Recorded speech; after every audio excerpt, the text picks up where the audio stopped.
Alhamdulillah nahmaduhu wa nasta'inuhu wa nastaghfiruhu wa na'udzu billahi min syururi anfusina wa min sayyiati a'malina may yahdihillahu fala mudilla lahu wa may yudlil fala hadiya lahu amma ba'du.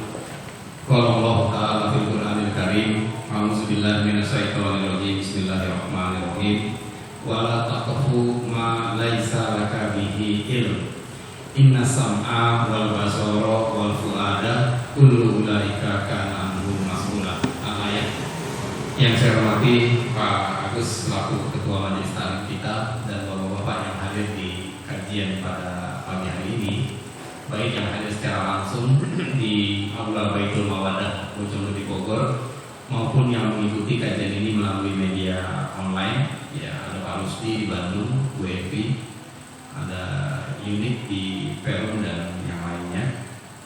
Bersyukur kepada Allah dalam keadaan sehat kita kembali dikumpulkan oleh Allah dan dipilih.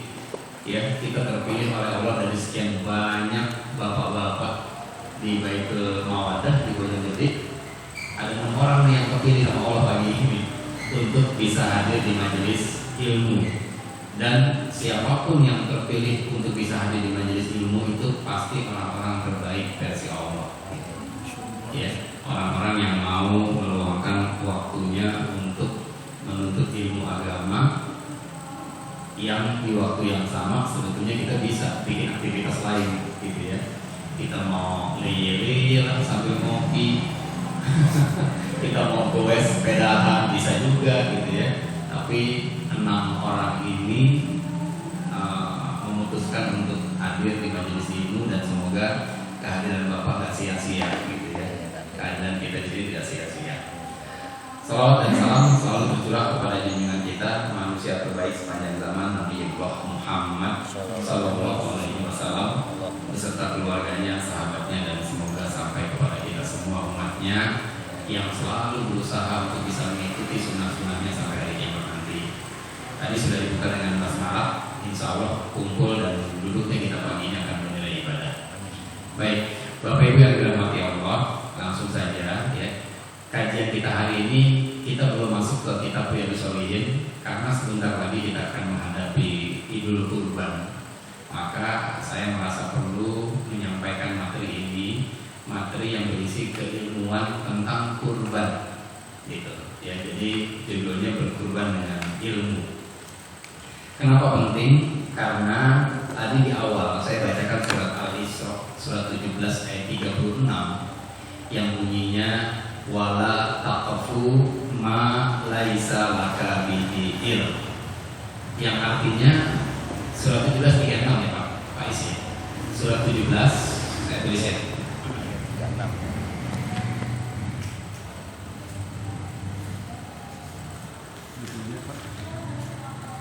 Ma laisa laka bihi ilm, dan janganlah kamu mengikuti sesuatu, mengatakan sesuatu atau melakukan sesuatu tanpa ilmu. Begitu kira-kira maksudnya ya. Jadi apapun yang kita kerjakan harus berdasarkan keilmuan. Itu Pak Alun. Inna sam'a, sesungguhnya pendengaran, wal basara, penglihatan, wal afidah, dan hati kita atau pemahaman kita, kullu ulaika kana anhu mas'ula, semua itu akan diminta pertanggungjawabannya sama Allah, gitu. Artinya dari ayat ini kita mendapatkan pesan bahwa dalam rangka beribadah kepada Allah, apapun ibadahnya, misalnya sholat, kemudian tadarus Quran, saum Ramadan, termasuk kurban, gitu ya. Semua itu harus dilakukan berdasarkan ilmu. Jadi bukan karena kebiasaan, bukan karena faktor kebiasaan ya kalau urf gitu bahasa Arabnya, atau bukan karena faktor ikut-ikutan. Dari dulu orang-orang begini, kok kalau kurban ya kita begini lah, gitu. Allah nggak pengen begitu tuh. Allah pengennya kurban yang kita kerjakan berdasarkan ilmu, maksudnya berdasarkan keterangan-keterangan yang Allah sampaikan dalam ayat-ayat dari Al-Quran maupun keterangan yang dicontohkan oleh Rasulullah, ya, yang masuk dalam hadis-hadis beliau, gitu. Jelas ya Pak ya. Nah oleh karena itu pagi ini kita akan berbicara tentang kurban dari sisi yang sedikit berbeda dari yang biasanya. Kalau kita dengar ceramah kurban, umumnya kan cerita tentang siapa biasanya? Ismail sama Ibrahim kan? Ya, selalu gitu. Mau dimanapun masjidnya, dimanapun ngajinya, kalau udah bicara kurban, umumnya itu penceramahnya akan ceritain tentang Nabi Ibrahim dan Ismail. Ada nggak cerita tentang Nabi Adam kalau bicara kurban? Jarang ya, belum jarang. Nah, gitu loh. Nah, sekarang nih kita akan berbicara kurban dari sisi yang sedikit berbeda, ya. Dan yang kita bicarakan bukan Nabi Ibrahim dan Ismail hari ini, tapi justru kita bicara tentang Nabi Adam. Nggak nyambung kan? Nggak nyambung amat Pak Indra. Orang ngomongin kurban kenapa jadi ngomongin Nabi Adam? Kan gitu. Tapi bukan tanpa alasan kalau pagi ini kita bicara tentang Nabi Adam. Kenapa? Karena syariat kurban itu dimulai atau sudah ada sejak zaman siapa? Nabi Adam. Sejak zaman Nabi Adam. Bukan dimulai dari Ibrahim loh. Di zaman Nabi Adam sudah ada tuh syariat kurban. Ketika kedua putra Adam, siapa namanya? Habil dan Qabil, dua-duanya berkurban. Gitu kan ya? Ada nggak dalam Quran ceritanya? Ada. Di surat Al-Maidah ayat 27, silakan dibuka Bapak Ibu sekalian. Surat kelima ayat 27, surat Al-Maidah, Pak Rusdi di Bandung. Kalau ada Qurannya silakan dibuka Pak Rusdi. Surat kelima, surat Al-Maidah, ayatnya ayat 27. Ibu ikut dengar nih Pak Rusdi? Salam ya Pak. Salam buat Ibu, buat Mbak Evi. Kirim salam. Sudah ketemu surat Al-Maidah 27? Sudah Pak. Oke, siapa yang mau baca silakan. Gantian saja ya. Dari mulai Pak Agus deh. Nanti Pak Is, Pak Agus, Pak Agus, Pak Is, Pak Agus, Pak Is, Pak Lutfi.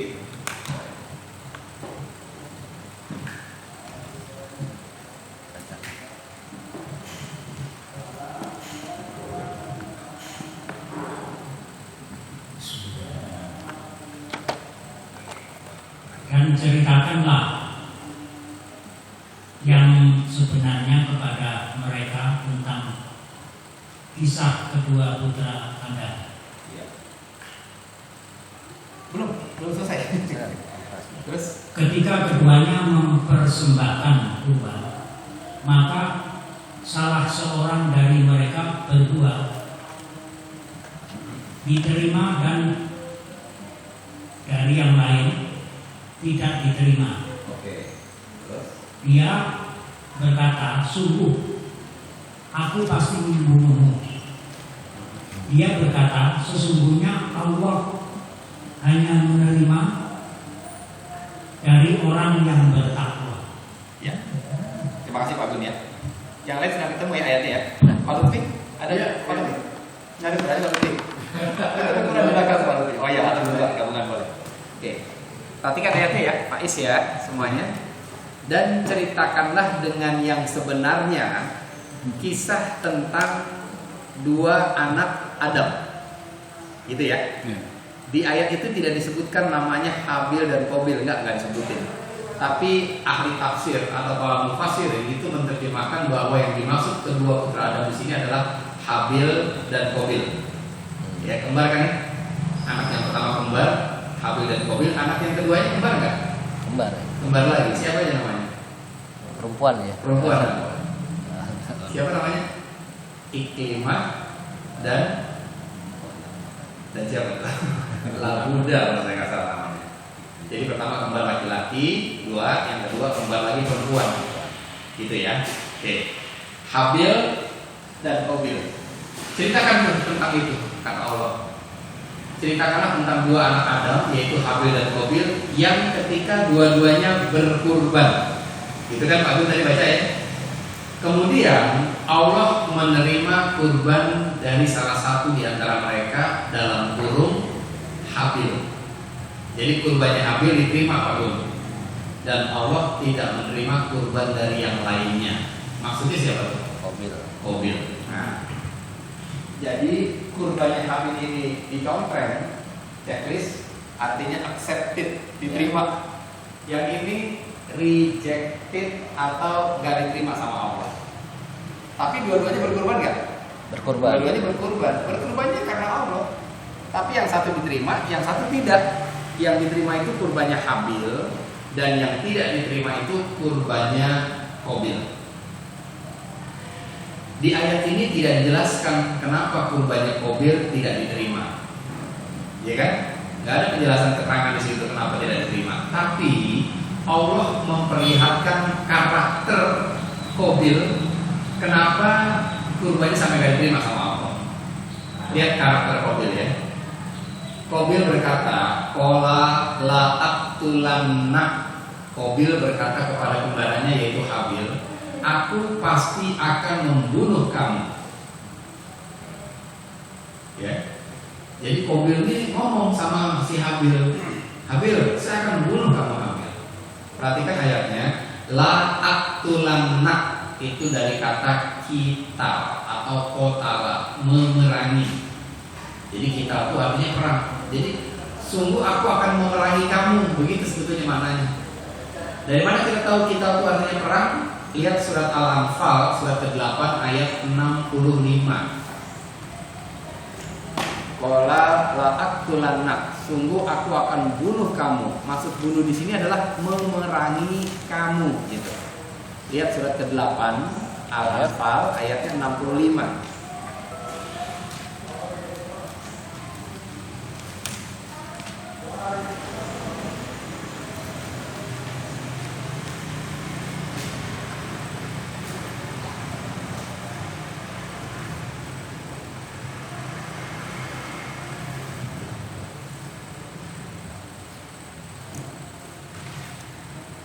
Assalamualaikum Pak Wendy, selamat bergabung Pak Wendy.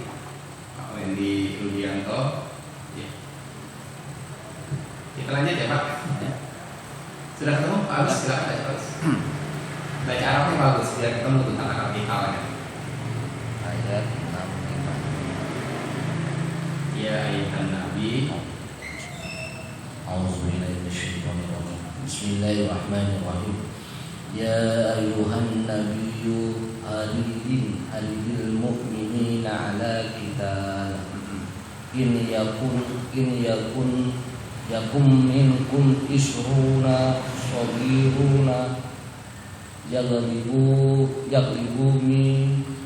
mi'atain wa in yakum minkum mi'atu yaglibu alfa minal ladzina kafaru bi annahum qaulul la yafqahun.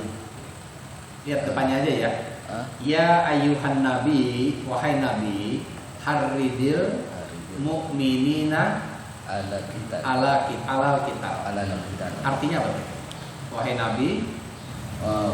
nabi, Muhammad tidak kobarkanlah semangat para mukminin untuk berperang. Ya. Jadi apa arti kita di situ? Berperang. Kita itu artinya perang, Pak. Jadi waktu tadi Qabil bilang di ayat 27 surat Al-Maidah, la aqtulannak, saya sungguh akan memerangi kamu, gitu. Bukan hanya membunuh maknanya, tapi juga bermakna memerangi. Jelas ya? Kalau bicara perang itu berarti ada berapa kubu, Pak? Kalau bicara perang? 2. Ya. Dan 2 kubu ini berjalan bersamaan atau berseberangan? Berlawanan. Jadi ketika Qabil mengatakan la aqtulannak, saya pasti akan membunuh kamu, makna lainnya adalah saya akan selalu menyelisihi kamu wahai Habil. Gitu. Jadi Qabil nggak akan pernah mau bahas sama-sama dengan Habil. Kalau Habil sukanya ketoprak, dia pilihnya lotek. Bang, ketoprak bang, saya lotek aja. Gitu. Yang pedas ya bang, saya jangan pakai sambal. Intinya Qabil akan selalu menyelisihi Habil. Jelas ya? Kenapa sampai ada pernyataan seperti itu? Kalau kita baca sejarahnya, hal itu terjadi karena Qabil begitu hasad ya kepada kembarannya Habil. Kenapa? Karena Habil itu menikah dengan Iklimah, adik kembarnya yang cantik Pak Is. Jadi Habil dapat yang kece. Terus Qabil dapat juga istri, tapi istrinya kurang kurang kece kalau kata anak bojong. Jadi ngiri dia. Apa? Orang pakai nol. Nah, gitarnya gitar Garut bukan gitar Spanyol. Lu emang bener gitar Spanyol tuh begini keren. Gue cuma yang begitu. Kira-kira gitu. Jadi ngiri. Tapi ngirinya sampai di tingkat hasad. Kobil nih. Kalau ngiri itu cuma nggak demen aja Pak. Pak lu dapat rezeki, Pak Agus nggak suka. Gue sebel banget lihat si Lukito. Enak banget dia dapat hadiah. Dah sebatas itu aja itu ngiri. Tapi kalau hasad itu ngiri kepada orang lain yang mendapatkan kebaikan dan dia ingin kebaikan itu hilang dari orang tersebut. Terus pindah ke dia. Itu hasad tuh. Serem gak Pak? Serem tuh. Dan itu segala cara akan digunakan. Yang penting kebaikannya hilang dari dia, terus jadi buat kita gitu. Dan itulah yang ada dalam hatinya Qabil. Kenapa? Dia ngiri Habil dapat Iklimah yang cantik. Makanya dia bilang saya akan bunuh kamu. Maksudnya apa? Kalau kamu mati, Iklimah jadi buat saya. Dia menikahi Iklimah. Jelas ya? Jelas ya? Jadi itu tuh kenapa sampai ada ucapan la aqtulanna. Saya akan perangi kamu dan saya akan bunuh kamu. Oke? Jadi di ayat 27 Allah ingin menjelaskan kepada kita bahwa karakter Qabil ini baik atau buruk, Pak? Qabil punya karakter yang buruk dan karakter buruknya itu ada di hati. Penyakit hati berupa iri, dendam, benci gitu ya, dan tidak mau menerima takdir Allah. Sampai dia sebel sama Habil, padahal Habil nggak punya salah apa-apa. Jelas sampai di sini? Jelas. Terus ucapan Qabil tadi buruk atau baik Pak? La aqtulanna. Buruk tuh, jelek banget ucapan Qabil. Pertanyaannya, apakah Habil merespon ucapan Qabil di ayat ini? Direspon nggak? Direspon. Direspon. Responnya gimana? Sesungguhnya Allah hanya menerima amal dari orang yang bertakwa. Nyambung nggak dengan ucapan Qabil? Nah nyambung sama sekali. Artinya Habil nggak merespon tuh ucapan jelek dari Qabil. Nggak direspon. Dia ngomong jelek nggak direspon sama sekali. Justru dialihkan pembicaraan ke hal yang lain. Apa hal lainnya? Qabil, lo kurban ya, gue juga kurban nih. Ingat loh, Allah hanya menerima kurban dari hambanya yang bertakwa. Jadi urusan yang jelek tadi itu gak dibahas sama Habil. Artinya apa? Allah ingin menunjukkan kepada kita bahwa Habil punya karakter hati yang baik. Dia gak suka bicara-bicara yang jelek. Jelas ya? Jadi di ayat 27 surat Al-Maidah kita sedang dipertontonkan tentang dua perwakilan anak manusia, yang satu berhati baik, yang satu berhati buruk. Dua-duanya berkurban, yang hatinya baik itu diterima kurbannya, dan yang hatinya buruk tidak diterima kurbannya. Jelas sampai sini? Oke. Karena jelas, maka ini jadi penting nih Pak. Ya, masalah hati yang penting ini jadi penting dalam urusan kurban. Kalau kita mau berkurban, biasanya kita perhatikan apa sih kalau kita mau berkurban nih? Anggaplah Pak Ais mau kurban tahun ini, kurban kambing atau sapi, apapun. Apa yang perlu diperhatikan biasanya? Kalau kita mau kurban, biasanya apanya aja yang diperhatikan Pak Ais? Hewan yang gede. Gede apa enggak nih? Hewannya bersih, sehat.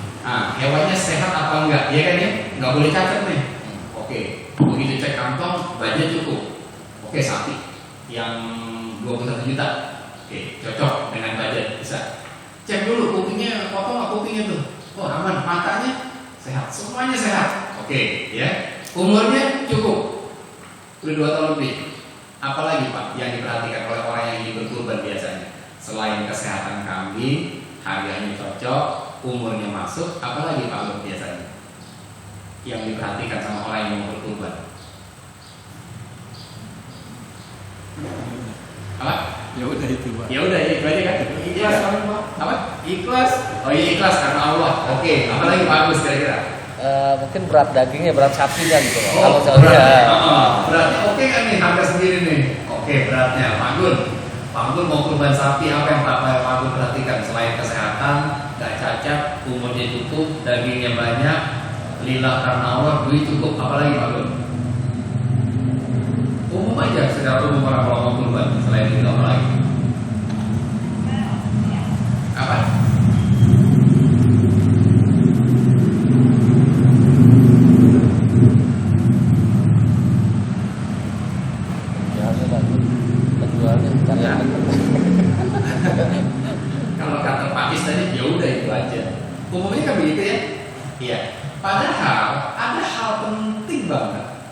seharusnya jadi perhatian kita ketika kita mau berkurban. Selain poin-poin tadi itu, oke, harganya cocok, umurnya masuk, nggak cacat, sehat, mulus, pas dengan kantong. Apa lagi yang paling penting kita perhatikan? Yang paling penting kita perhatikan, dan ini yang paling banyak miss, yang jarang diperhatikan orang adalah apakah kurban kita akan diterima atau tidak sama Allah. Iya kan?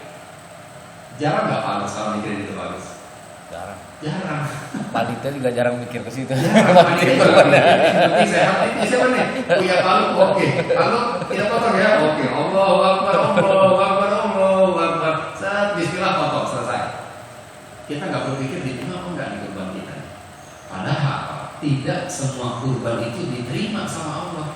Kok bisa nggak terima kurban? Ini poin penting yang jarang dipikirkan oleh orang-orang yang ingin berkurban. Sedangkan syarat diterimanya kurban kata Abu tadi apa? Allah hanya menerima kurban dari hambanya yang bertakwa. Oke. Ciri-ciri orang bertakwa ada 3 Pak. Di surat Ali Imran 133, 134. Silakan buka. Ini saya tulis gini ya. Jadi Qabil tidak diterima. Pak perhatikan di sini. Maaf. Qabil kurbannya tidak diterima karena apa? Karena tadi la'aqtulanna, saya akan bunuh kamu. Ya, 865 ini dia akan selalu menyelisihi Habil. Habil cuekin kalimat ini. Yang Habil keluarkan adalah surat Ali Imran 133, 134. Allah hanya menerima kurban dari hambanya yang bertakwa. Apa sih ciri-ciri orang bertakwa? Silakan dilihat di ayat itu.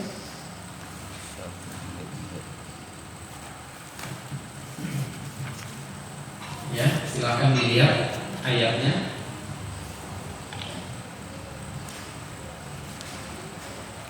Siapa yang baca sekarang gantian? Pak Luk ya? Iya. Tolong intinya Pak Is, tolong mic-nya Pak Is.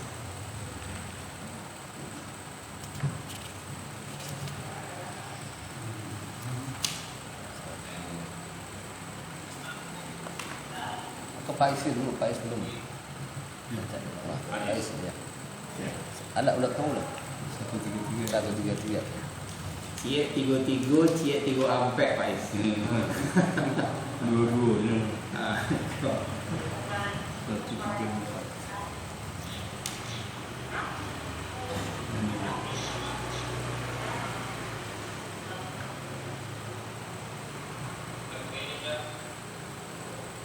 Berinfak di situ. apa? Orang berinfak itu. Iya. Infak. Iya. Oke, lihat ya ayat 134-nya. Iya. Iya, silakan Pak Is, Pak Is. Dibaca. Ciri-ciri orang yang bertakwa. Jadi ayat 133 dulu ya. Saya bacakan dulu ya Pak. Saya bacakan dulu. Wasyari'u ila maghfiratin mir rabbikum wa jannatin arduhas samawati wal ardu uiddat lil muttaqin.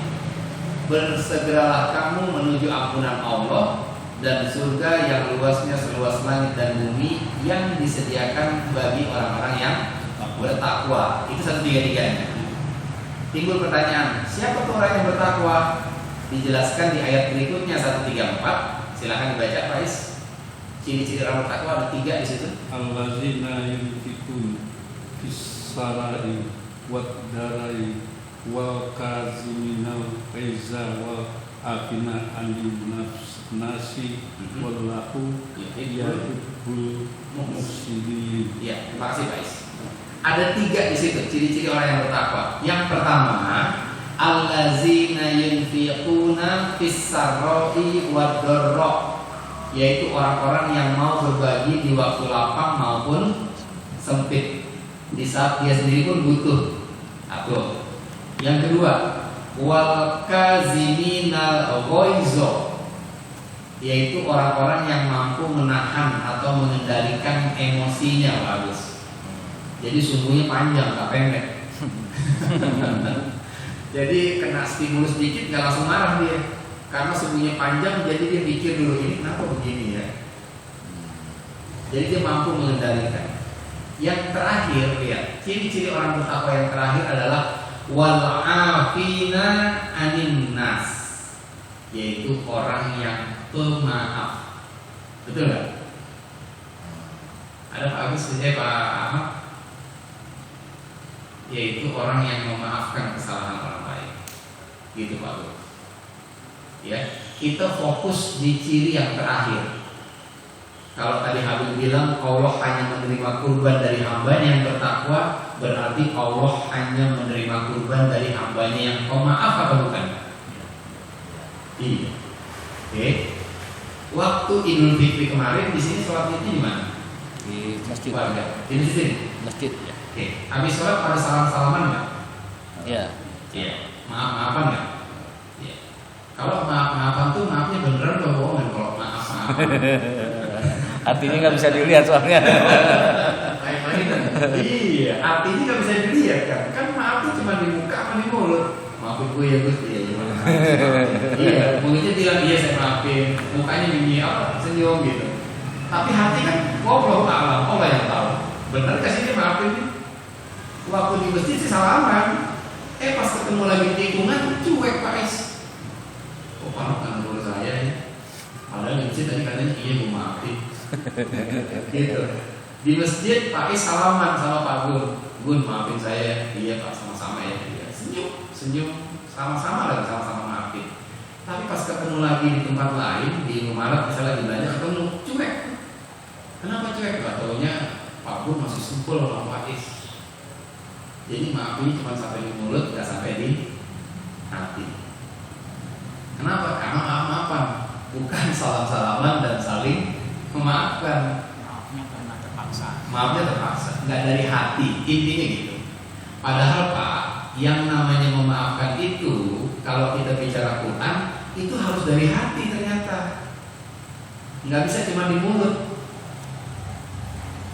Jadi Pak Is mukanya baik banget nih Pak Is nih. Iya saya maafin Pak, tenang aja. Tuh senyum, mambut lagi. Kan hati nggak tahu kan? Yang tahu hatinya cuma Allah nih. Maka ketika kita bicara soal memaafkan, ini jadi penting nih. Karena ketika kita memaafkan orang, itu akan menjadi sebab diterima atau tidak diterimanya kurban kita. Karena syarat diterimanya kurban salah satunya harus dari orang yang bertakwa. Dan salah satu ciri orang bertakwa, orang yang mau memaafkan kesalahan saudaranya. Maafinya dari mana? Dari hati. Mana dalilnya? An-Nur ayat 22. Surat 24 ayat 22. Bagus, tolong mic-nya kasih Pak Bagus. Maaf ya.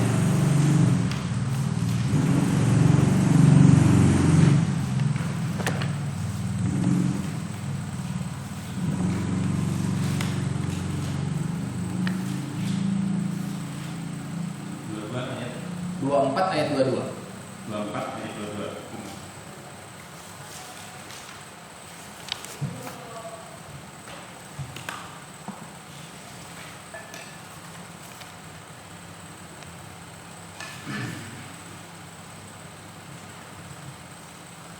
Ini kita bicara maaf ya.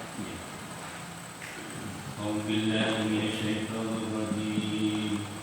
Bismillahirrahmanirrahim. Wala ya'tabi ulul qadri minkum wasaqiti ayyukum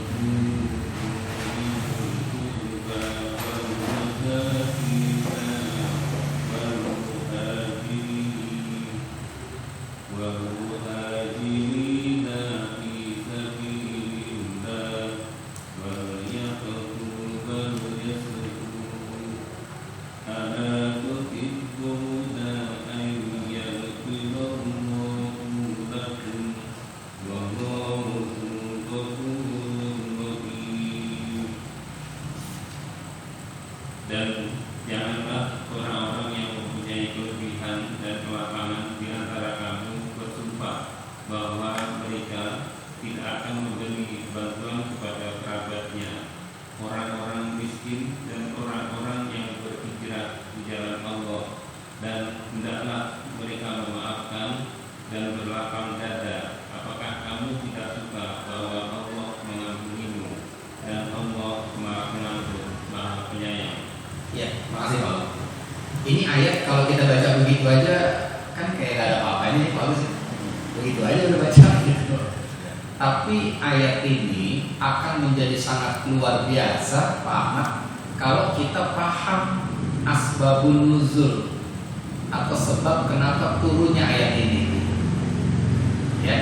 Nah, saya sampaikan tentang asbabun nuzul atau sebab kenapa turun ayat ini Pak Gun, supaya kita dapat pesannya nih.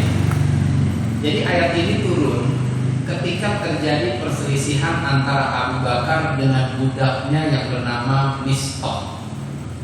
Abu Bakar punya budak laki-laki namanya Mistah, dan Mistah ini orang yang beriman dan juga berhijrah kepada Rasul pada waktu itu. Jadi dua-duanya sahabat.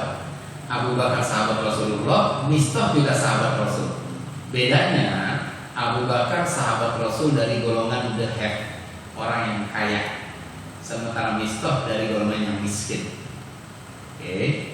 Kemudian Mistah bekerja atau berkhidmat kepada Abu Bakar, jadi tinggal dia stay di rumah Abu Bakar gitu, Faiz. Apapun kebutuhan Abu Bakar dibantu sama Mistah. Pokoknya perlu apa-apa ya saya kerjain gitu. Kira-kira gitu. Dan catatan pentingnya Abu Bakar selalu mensupport Mistah setiap bulan. Jadi ada kompensasinya. Dan bukan hanya Mistah, keluarganya Mistah disupport sama Abu Bakar. Berarti orang tuanya, adik-adiknya, kakak-kakaknya semua dibantu, bukan hanya Mistahnya. Jelas ya? Berarti hubungan mereka baik kan? Baik banget, dua-duanya sahabat Rasul. Qadarullah, suatu waktu Mistah terlibat skandal penyebaran isu atau hoax kalau bahasa kita hari ini. Apa tuh isunya? Mistah dan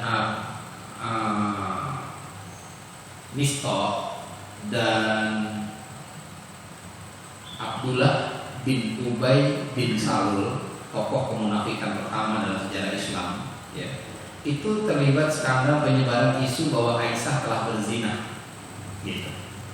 Dan Mistah dengan Abdullah bin Ubay bin Salul menyebarkan isu itu. Aisyah siapa sih? Aisyah ini anaknya Abu Bakar sekaligus istrinya Rasulullah, kan gitu ya. Coba bayangin, ada orang kerja sama kita bantu tiap bulan, tahu-tahu dia ngisuin, dia nyebarin isu kalau keluarga kita berzina, Pak, anak kita berzina.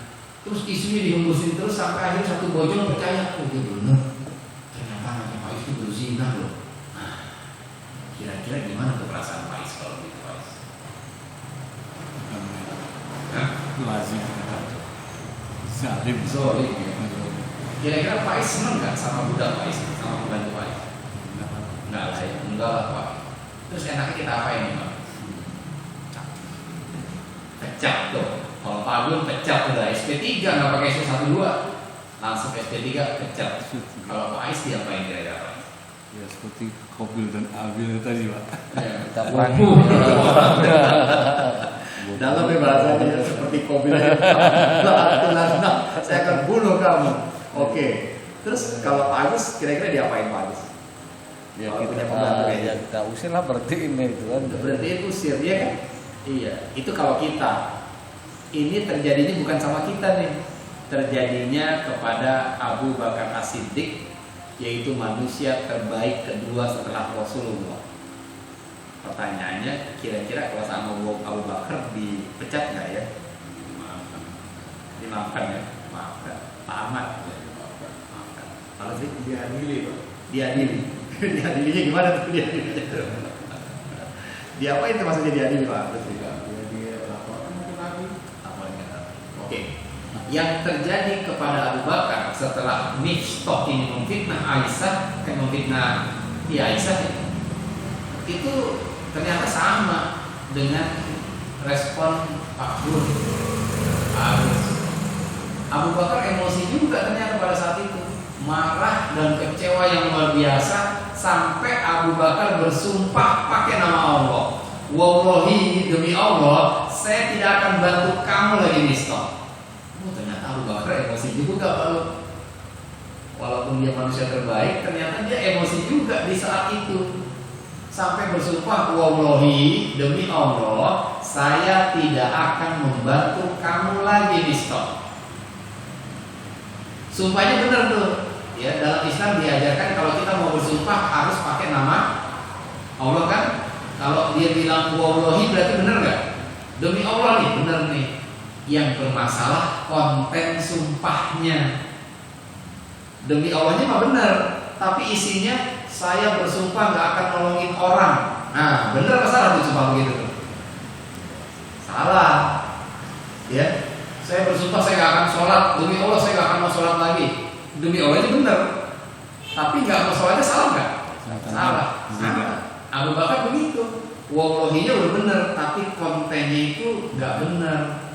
Karena dia bersumpah untuk tidak akan membantu orang lagi, gitu. Berarti salah nggak? Salah. Dosa nggak? Dosa. Oke. Menariknya, lihat ayatnya. Lihat ayat 22-nya ya, kalau lihat lagi. Kemudian Allah berfirman, maafkanlah dan berlapang dadalah. Ini perintah buat lihat dari awal ya. Dan janganlah orang yang memiliki kelapangan bersumpah bahwa dia tidak akan membantu atau menolong saudaranya yang miskin dan berhijrah di jalan Allah. Jelas nggak ayatnya apa nih kemana nih?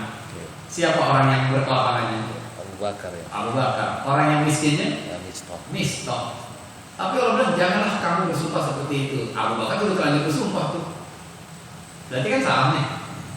Terus setelah terjadi itu Allah berfirman, hendaklah engkau memaafkan dan apa? Berlapang dada. Berlapang dada. Ini ayat ini perintahnya buat Mistok atau buat Abu Bakar? Abu Bakar. Abu Bakar. Yang salah Mistok, ya, salah awalnya. Tapi Allah memerintahkan Abu Bakar untuk memaafkan Mistok. Maafkan dan lupakan atau maafkan dan lapangkan dada? Lapangkan dada ya. Dan lapangkan. Kenapa perintahnya bukan maafkan dan lupakan? Kenapa? Dimaafkan. Karena gak akan bisa kita melupakan peristiwa yang model begitu. Coba Pak Agus dizolimin sama orang. Untuk memaafkan bisa nggak? Bisa insya Allah. Tapi melupakan? Nggak bisa. Bisa. Ketemu lagi ingat nggak? Ingat. Ingat. Coba ketemu lagi yang mukulin kemarin, ketemu lagi orang yang ingat kan kejadiannya kan? Ingat. Begitu ingat nyesek lagi nggak?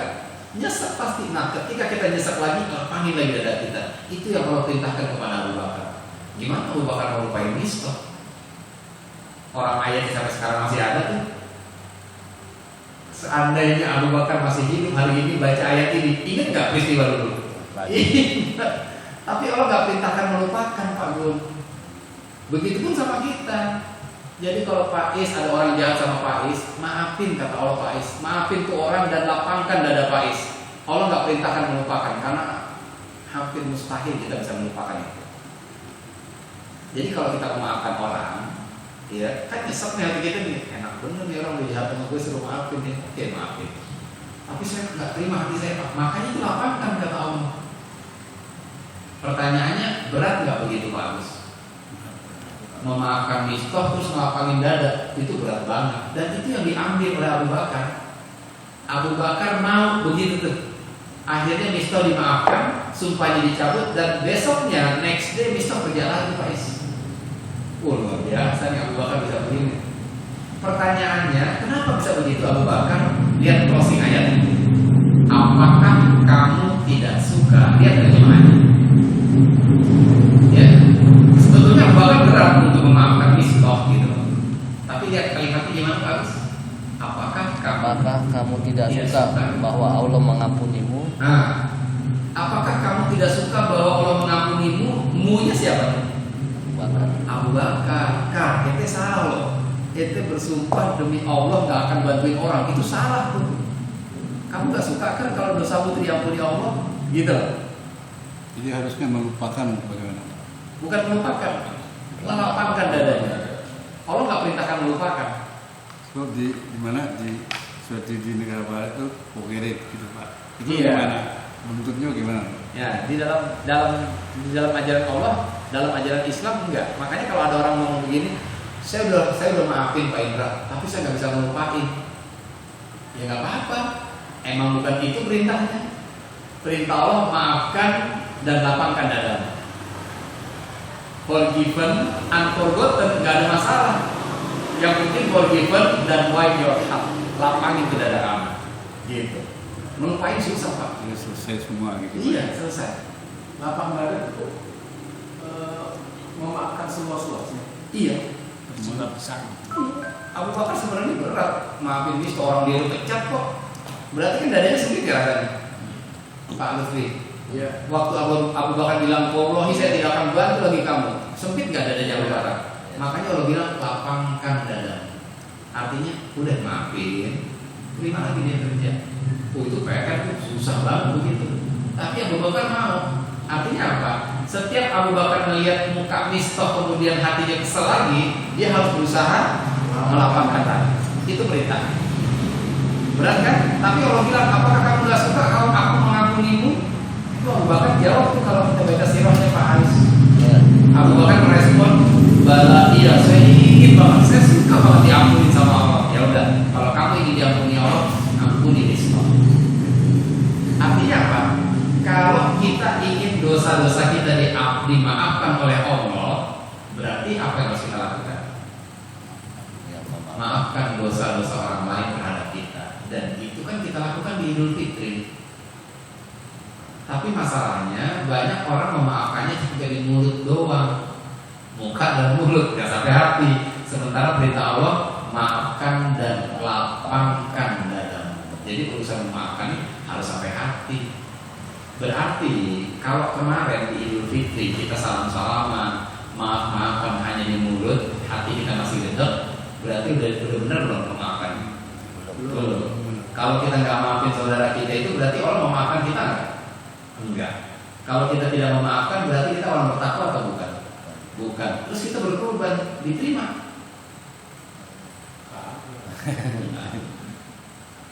Ini yang banyak miss. Kurban aja, tapi tiap tahun ada yang musuh palsu. Udah kurban sapi tapi masih gede sama tetangga sebelah kanan. Udah kurban kambing masih sebel sama bini kita yang kemarin ngambil duit nggak bilang-bilang. Gue capek nih. Wah, udah dia doang, ada orang lain. Masih bedok aja kita gitu. Itu berpotensi membuat kurban kita tuh nggak diterima. Gitu loh maksudnya. Jelas kan? Jadi intinya bahagia aja tiap hari. Iya, intinya kita harus melapangkan dada kita Pak. Sempit, iya pasti sempit. Abu Bakar gimana gak sempit? Difitnah anaknya. Tapi Allah perintahkan lapangkan dadamu. Dan ini bukan perintah gampang. Gampang apa susah? Berat. Susah. Pakai banget gak susahnya? Susah. Pakai. Makanya karena ini perintah yang sangat susah sekali, apa reward yang Allah berikan buat orang yang bertakwa? Surga. Uiddat lil muttaqin. Itu surga yang seluas itu hanya disiapkan khusus untuk orang yang bertakwa. Siapa tuh? Orang yang mampu memaafkan saudaranya dari hati. Oh, ini bukan perkara gampang. Hanya orang-orang pilihan Allah yang sanggup begitu. Siapa tuh pilihan Allah? Orang yang hatinya dirahmati sama Allah. Kalau peperangan zaman dulu itu kan ada peperangan antara suku, antara bangsa, sudah ada perang sendiri. Kalau kita lihat dari hukum ini, berarti ada yang tidak memaafkan kesalahan lawan, maka terjadilah perang. Bagaimana? Ya. Jadi ini urusannya bukan urusan perang yang sifatnya akidah nih, Pak Is. Ya ini urusan person antar kita ya. Kalau perang tuh memang zaman Rasul juga perang, ya Rasul juga memerangi Abu Jahal, ya kan. Jadi bukan dalam kotak itu tuh, tapi dalam kotak hablum minannas, di luar urusan akidah. Kalau urusan akidah memang harus kita perangi, nggak bisa enggak gitu. Ini urusan amal sehari-hari kita. Di saat ada orang punya salah sama kita, gitu ya. Di saat teman kita minjem duit nggak balik-balik, nggak bayar-bayar, kan nyebelin banget tuh. Minjemnya mah tengah malam gitu, minta malah kita tolongin nggak bayar-bayar. Nah di sini nih Allah menguji kesabaran kita, dan ketika kita mampu bersabar, Allah berikan hadiah surga gitu. Jadi bukan tentang akidah ya, kalau akidah pribadi, usaha pribadi, person kita dengan orang lain. Jelas ya? Jadi penting nggak membersihkan hati sebelum berkurban? Oh penting nih, penting banget. Susah ya Pak. Ya, Tapi susah. iya tapi susah. Dan ketika kita bisa, Allah janjikan surga. Karena surga hanya disiapkan untuk orang-orang yang bertakwa. Jelas ya? Oke, poin pertama tuh. Jadi kita bicara kurban bukan dari kesehatan hewannya, tapi justru dari kesehatan hati kita sebagai orang yang berkurban. Udah bersih belum hati kita? Dan ini PR loh. Jadi bapak-bapak jangan berpikir begini, kalau gitu gue gak kurban ya, kalau ini gue masih bentuk sama sini. Justru yang mesti bapak pikirkan gimana caranya saya melapangkan hati saya gitu, supaya kurban saya diterima sama Allah. Jelas ya Pak? Oke, poin pertama. Poin yang kedua sekarang, kenapa kita harus kurban Pak Lutfi? Kenapa sih kita harus kurban? Dan kalau kita nggak pernah tahu kenapa, maka banyak orang yang enteng aja untuk nggak berkurban. Soalnya dia nggak tahu kenapa dia harus kurban.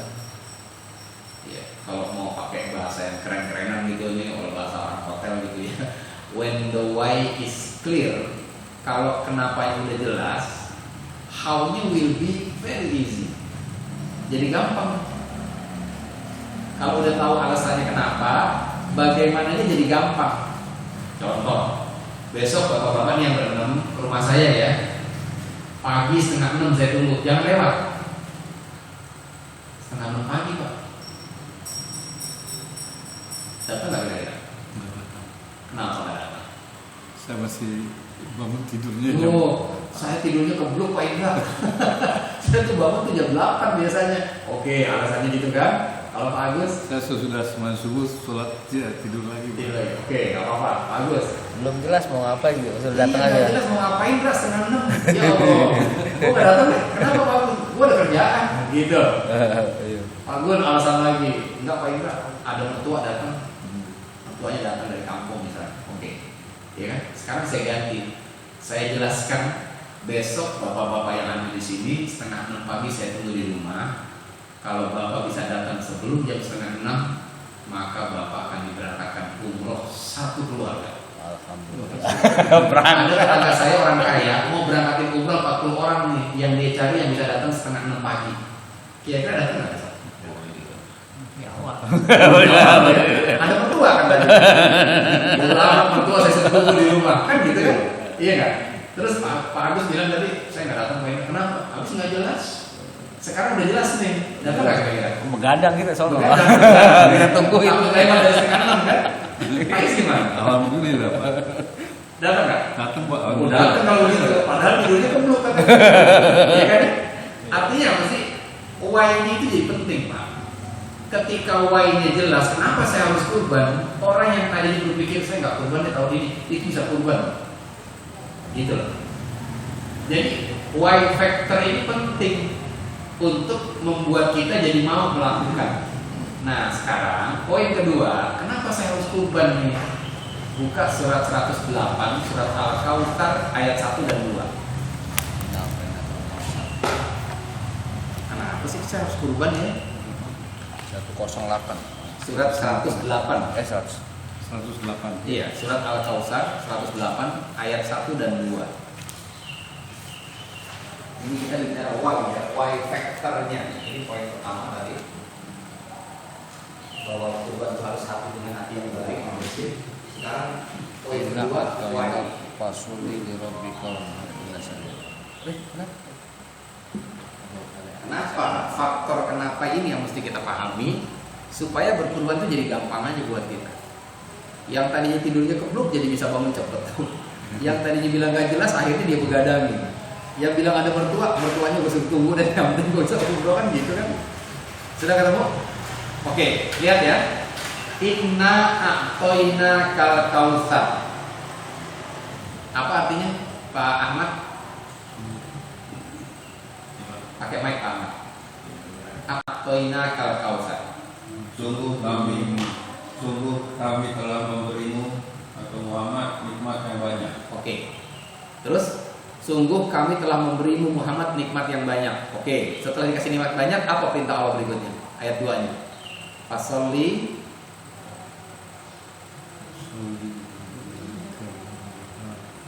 Lanjutannya.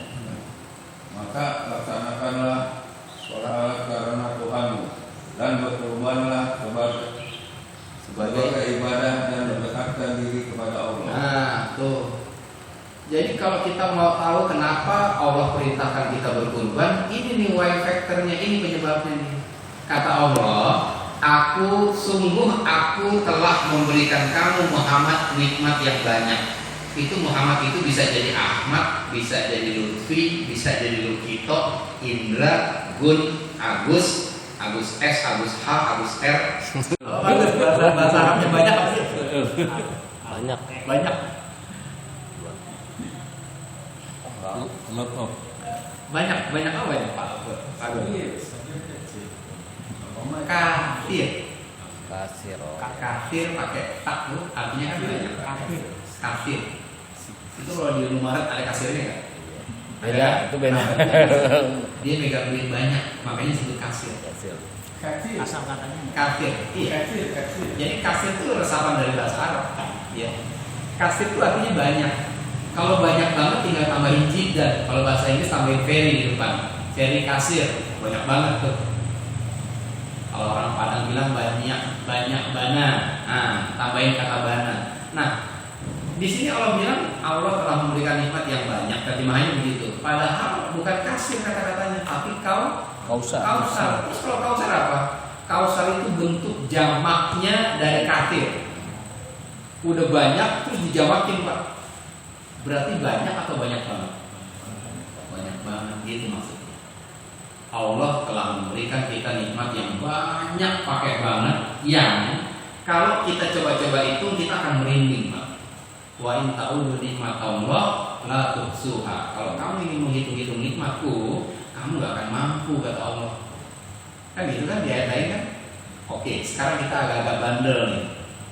Masa sih kita gak bisa ngitung? Coba yuk kita hitung-hitung yuk, kali aja kita hitung. Misalnya nih Pak Agus. Oke, Pak Lutfi bisa dengar suara saya jelas Pak Lutfi? Jelas ya? Harus pakai alat bantu tambahan nggak? Enggak. Semuanya bisa dengar tanpa alat bantu tambahan. Beberapa orang Allah lahirkan dengan telinga yang bermasalah dengan pendengarannya, sehingga untuk bisa dengar dia harus pakai alat bantu Pak. Berarti kos nggak? Iya. Oke lah, 100 atau 500 ribu tempel dia bisa dengar. Kalau masalah pendengarannya sederhana. Tapi kalau masalah pendengarannya itu kompleks, itu nggak bisa hanya dengan alat luar gitu taruh terus dengar. Dia harus dilakukan operasi Pak Agus. Operasi implan, menanamkan sesuatu di bagian rumah siput telinganya. Itu namanya teknologinya itu teknologi kochlear. Jadi nggak tahu dibuka gitu ya, dimasukin alat di bagian rumah siput, tutup lagi, baru bisa dengar. Dan kabar baiknya, biaya operasi kochlear itu 350 juta untuk satu sisi telinga manusia. Kanan doang tuh ya. Kiri atau kanan doang? Oh, ya. Dan itu yang standar Pak, yang biasa. Yang stereo beda Kalau lagi. yang stereo gope harganya 500 juta. Iya benar. Satu sisi loh. Berarti kalau dua sisi 1 M. Pertanyaannya, Pak Is bayar nggak sama Allah 1 miliar setiap bulan untuk telinga yang bisa mendengar? nggak minta lagi. Nggak minta pun dikasih. Dan nggak bayar dari lahir loh sampai sekarang. Bayangin tuh beberapa puluh tahun kita dikasih nikmat yang nilainya miliaran dari sisi pendengaran doang. Pertanyaannya, siapa yang bersedia dikasih uang 1 miliar tapi besok budek? Dikasih 1 miliar sama Allah tapi mulai besok gak bisa dengar sama sekali. Ada nggak ya siapa? Pak Is mau? Nggak mau? Maunya berapa miliar? Maunya sehat Pak. Berarti kan nggak ternilai, betul nggak? Tuh, pendengaran itu nggak ternilai. Baru satu. Oke, yang kedua, bisa melihat tulisan di papan? Jelas. Allah kasih kita nikmat mata yang bisa melihat. Dari awal kajian sampai sekarang udah berapa kali ke Pak Lutfi? Nggak gitu. Harus ngitungin nggak? Enggak.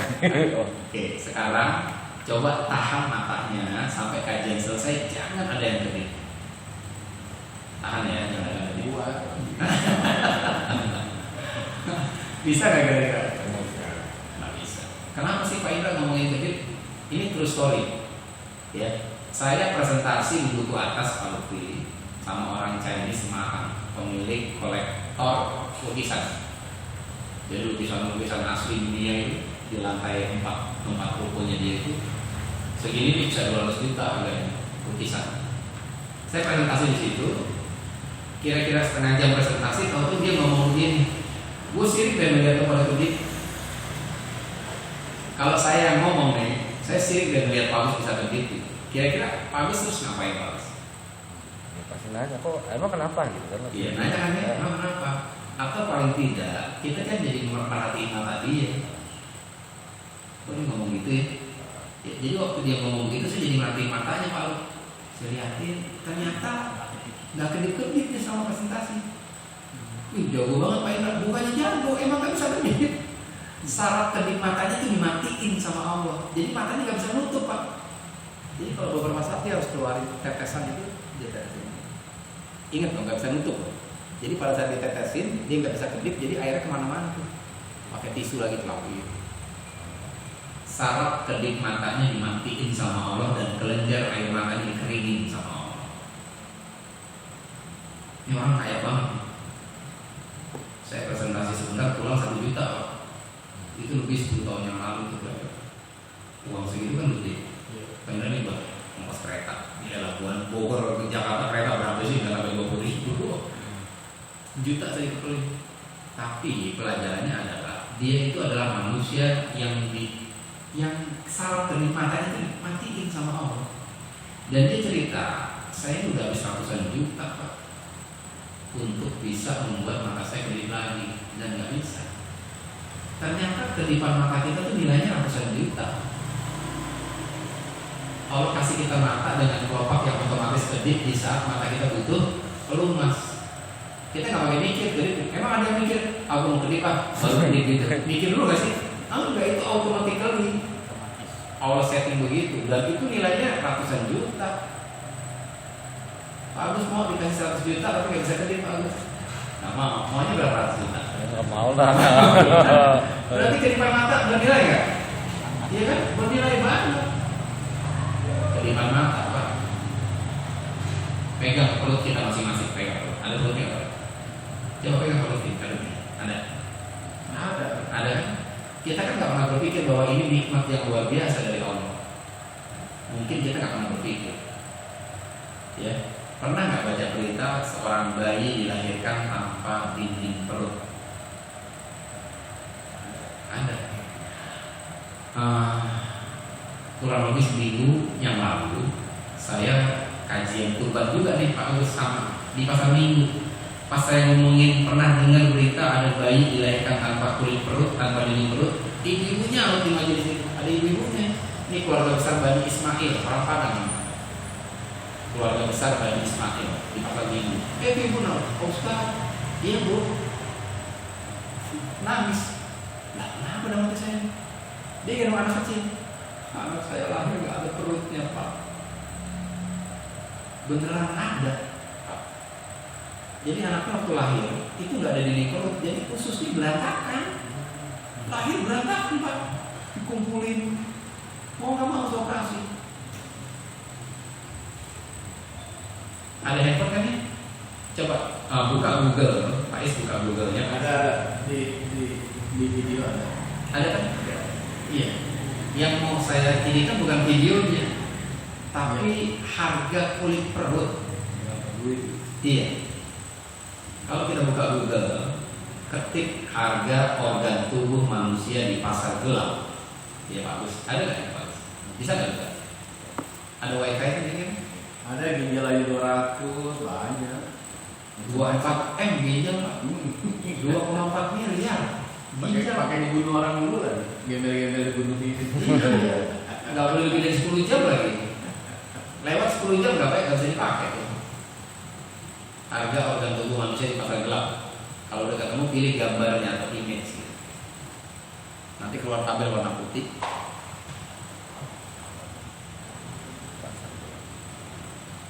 Ginjal paling murah kan Pak? Ginjal 2,4 miliar Pak. Harga 2012 tuh. Iya bener lah, coba cek dulu. Keluar nggak Pak? Ya, lagi bangking. Wan ya. Oke, kita pilih gambar. Nah, ya, paling bawah harga kulit manusia per inci Pak Agus. Belum. Nah, paling bawah tuh. Berapa harga kulit? Per inci. Per inci 91.400. 91.000. 400 sekian. Enggak, di sini 91.000. Oke, lihat di bawahnya harga tahun berapa tuh? 2012. Sekarang 2022. 10 tahun yang lalu segitu harganya. Per inci cepet deh anggap deh. Iya. Berarti segini kan Iya, 200, 300, 400 sejuta nih. Segini sejuta nih. 2 juta, 3 juta, 4 juta, 5 juta, 6 juta. Dan kita lahir dengan perut yang sempurna, nggak harus bayar 6 juta per bulan sama Allah. Kebayang nggak Pak Is? Kalau setiap bulan kita harus bayar 6 juta urusan kulit perut doang per bulan. Kismin kita. Berarti nikmat gak nih perutnya? Nikmat Pak. Aduh nikmat banget Pak Is. Pegang lagi kepala kita dari tengkoraknya nih. Ada lagi bayi lahir tanpa tengkorak kepala. Ya Allah, itu orang tua kan harus nyari Pak kulit tengkorak tuh. Tengkoraknya dicari tuh orang tuanya tuh. Berapa harga tengkorak kepala gitu? 11,4 juta. Korak sama gigi. Ada 11 juta. Iya. Pak Agus bayar nggak 11 juta sama Allah tiap bulan? Enggak. Coba bener nggak sih Allah telah memberikan kita nikmat yang banyak banget? Bener nggak tuh? Bener banget. Itu atas nikmat yang segitu banyak, Allah nggak minta apa-apa Pak Lutfi. Allah cuma minta ente sholat daripada dia. Fasoli li robbika, sholatlah engkau karena rohmu, wanhar, dan berkurban. Itu doang yang Allah minta. Terus berkurbannya tiap bulan nggak? Setahun sekali. Udah setahun sekali, yang paling kecil lagi kambingnya 2,5 juta. Kecil aja kecil deh. 2,5 juta nih, oke, 2,5 juta. Setahun sekali kan? Bagi deh 10, bagi 12 bulan. Bagi 12. Sebulan itu 200 sekian. Sebulan. Bagi 30 hari. Seharinya 6.900.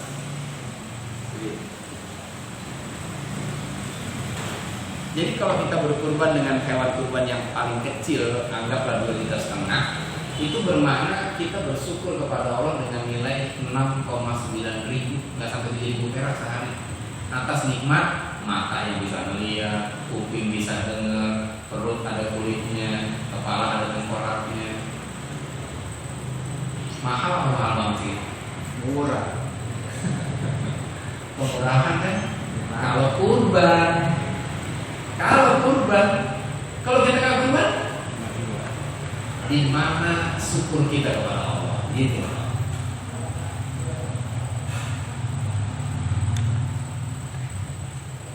Coba berandai-andai, misalnya kita putuskan tahun ini kita nggak kurban. Saya nggak kurban Pak Indra, karena emang nggak mungkin, kondisi saya nggak mungkin. Oke, kita nggak kurban tahun ini. Pertanyaannya, ketika kita putuskan kita tidak berkurban tahun ini, nikmat itu tetap kita dapetin nggak dari Allah? Dapat. Iya. Terus di mana syukur kita? Jatuhnya utang. Jatuhnya utang. Ya.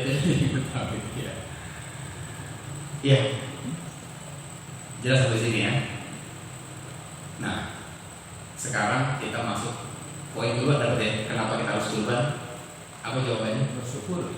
Iya. Bentuk syukur kita kepada Allah atas nikmat yang banyaknya luar biasa.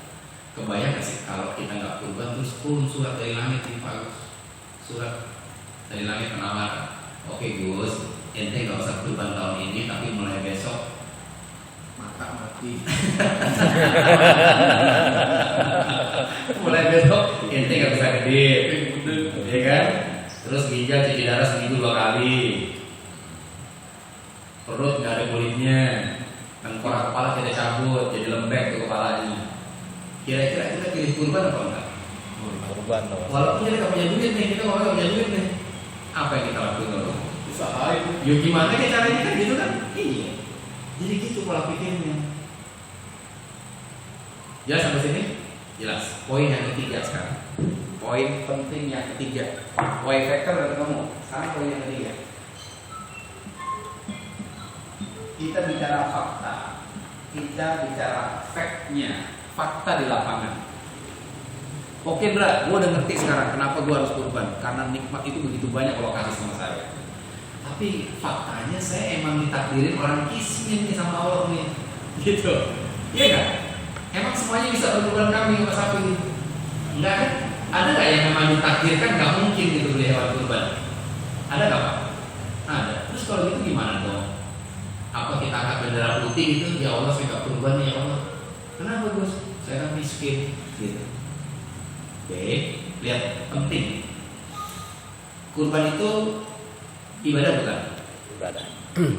Syarat diterimanya ibadah itu ada dua. Yang pertama, syarat diterimanya ibadah itu macam-macam. Sholat, iya kan?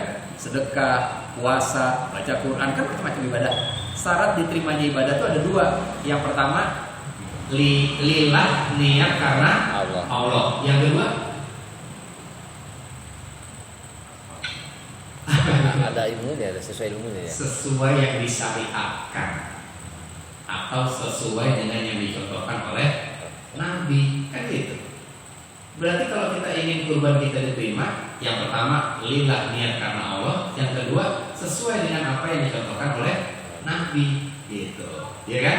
Yuk kita lihat. Dulu Nabi berkurban nggak? Kurban. Ya kan? Nabi dan sahabat kurban. Pada saat Nabi, Abu Bakar, Umar, Utsman, Abdurrahman bin Auf berkurban dengan hewan-hewan terbaik mereka, itu ada sahabat Nabi yang lain yang ditakdirkan Allah dalam keadaan tidak kaya, yaitu Bilal bin Rabah. Muazzin. Bilal kaya nggak? Enggak. Itu pada saat dia melihat Rasul nenteng hewan kurban terbaik bersama sahabat yang lain, Bilal itu sedih Pak Agus. Bilal sedih, ya sedih banget. Ya Allah, saya pengen banget bisa kayak Pak Agus nih, bisa kurban sapi cakep banget. Ada kakek yang paling mampu nih. Cuman pertanyaannya kita lihat sejarahnya. Ketika Bilal ditakdirkan tidak mampu dan dia melihat Rasul berkurban dengan hewan terbaiknya, apakah Bilal angkat bendera putih? Ya Allah saya nggak kurban tahun ini karena saya nggak mampu. Begitu kan sejarahnya? Enggak. Terus Bilal ngapain? Halo? Iya.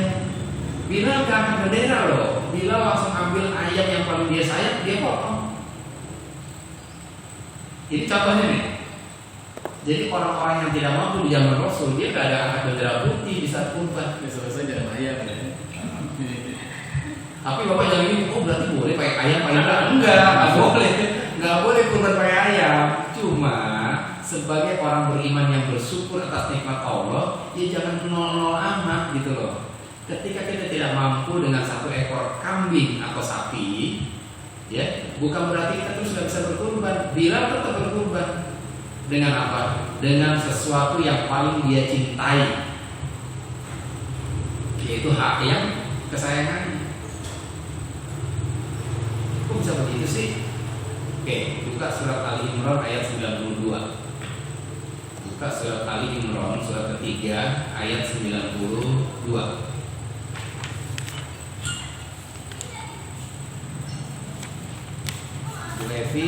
Bu Evi monitor nggak Bu Evi?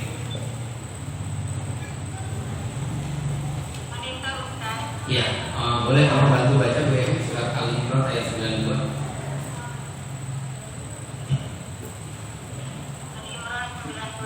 Yeah. Kamu tidak akan memperoleh kebajikan sebelum kamu menginfakkan sebagian harta yang kamu cintai. Dan apapun yang kamu infakkan tentang hal itu, sungguh Allah Maha mengetahui. Iya, infakkan itu belanjakan ya, mengeluarkan harta. Lam tanalul birra, kamu tuh sekali-kali gak akan sampai kepada satu kebaikan. Birro dari kata biru. Di beberapa Quran terjemahannya begini. Dan kamu tidak akan sampai kepada kebajikan yang sempurna gitu. Ada nggak yang terjemahannya gitu? Ada nggak di sini? Nggak ada ya? Kalau kita mau ambil Quran versi Madinah, di masjid ini ada, saya lihat di ruangan itu. Terjemahannya begitu tuh Pak. Kamu tidak akan sampai kepada kebajikan dalam kurung yang sempurna. Maka sesungguhnya Allah mengetahuinya. Oke. Lihat ya, la tanalul birra hatta tunfiqu mimma tuhibbun. Kamu nggak akan pernah sampai kepada satu amal kebajikan yang nilainya sempurna. Kata Allah. Kalau nilai sempurna, konten berapa kalau soal dulu? 100.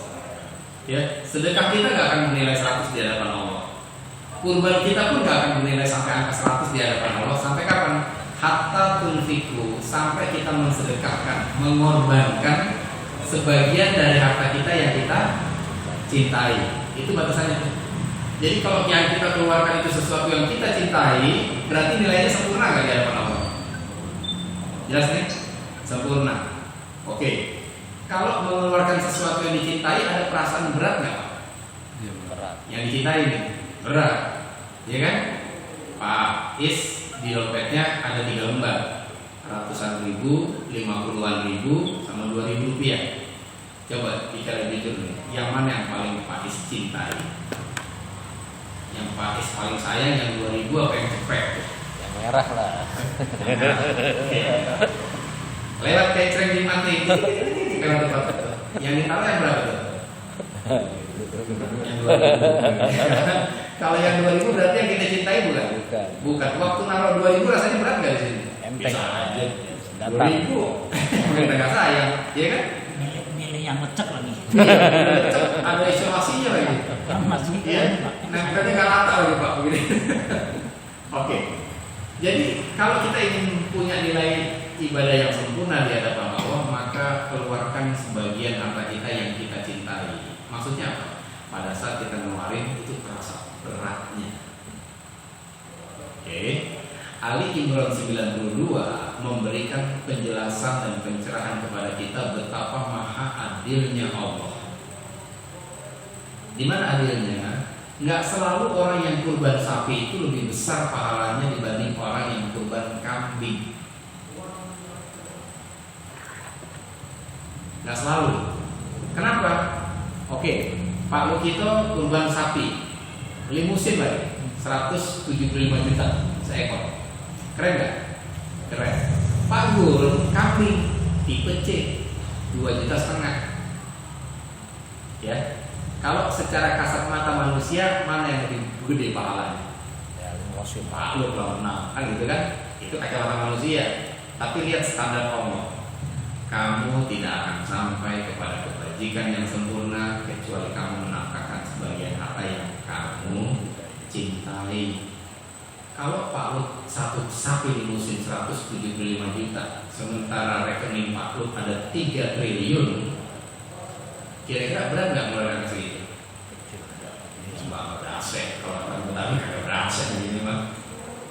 Terus Pak Gun kambing 2,5 juta, celengannya 2,6 juta Pak. Oke, jelas ya. Kira-kira siapa yang lebih berat mengeluarkan itu? Itu yang sempurna, gitu. Namanya juga kurban, berarti harus ada yang dikurbankan. Apa yang dikurbankan diantaranya? Perasaan sayang kita kepada benda itu.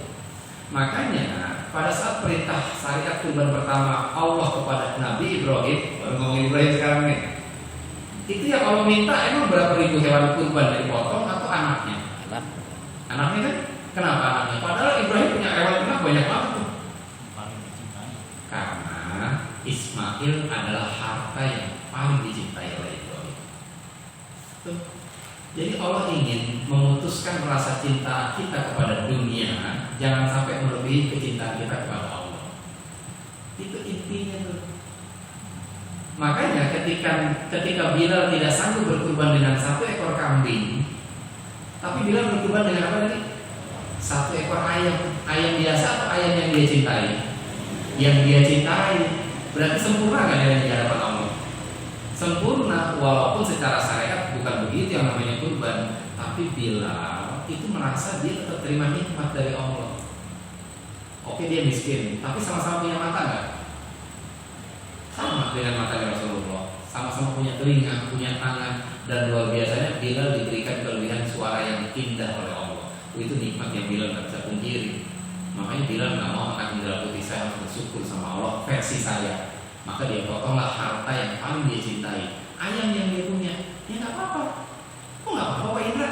Emang boleh kurban pakai ayam? Ya nggak boleh kurban pakai ayam. Tapi lihat surat At-Taghabun ayat 6 balik 60 ampe ayat 6 balik. Kita surat 64 ayat 16. Apa yang kita lakukan?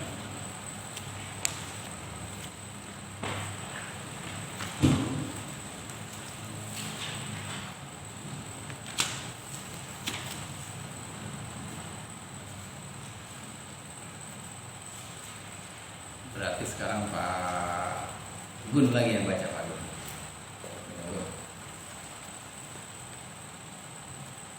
Sudah 64 ayat 16 ya. Kok ada Pak Zul? Assalamualaikum Pak Zul. Tadi nggak ada gambarnya, saya nggak ingat tadi Pak Zul. Assalamualaikum Pak. Sudah ketemu? Makasih Pak Zul. Saya lagi di Guling, Ustaz. Oh iya. Baik, makasih Pak Zul sudah gabung. Suara saya jelas nggak Pak Zul? Jelas Pak Ustaz. Oh ya, alhamdulillah. Ya sekarang Pak Gun lagi baca nih surat 64 ayat 16 Pak Zul ya. Silakan Pak Gun. Ya, gimana? Ya. Maka bertakwalah kamu kepada Allah menurut kesanggupanmu dan dengarlah. Cukup segitu aja. Segitu aja. Boleh baca Arabnya nggak Pak Gun? Sampai mas tato tum, sampai situ aja.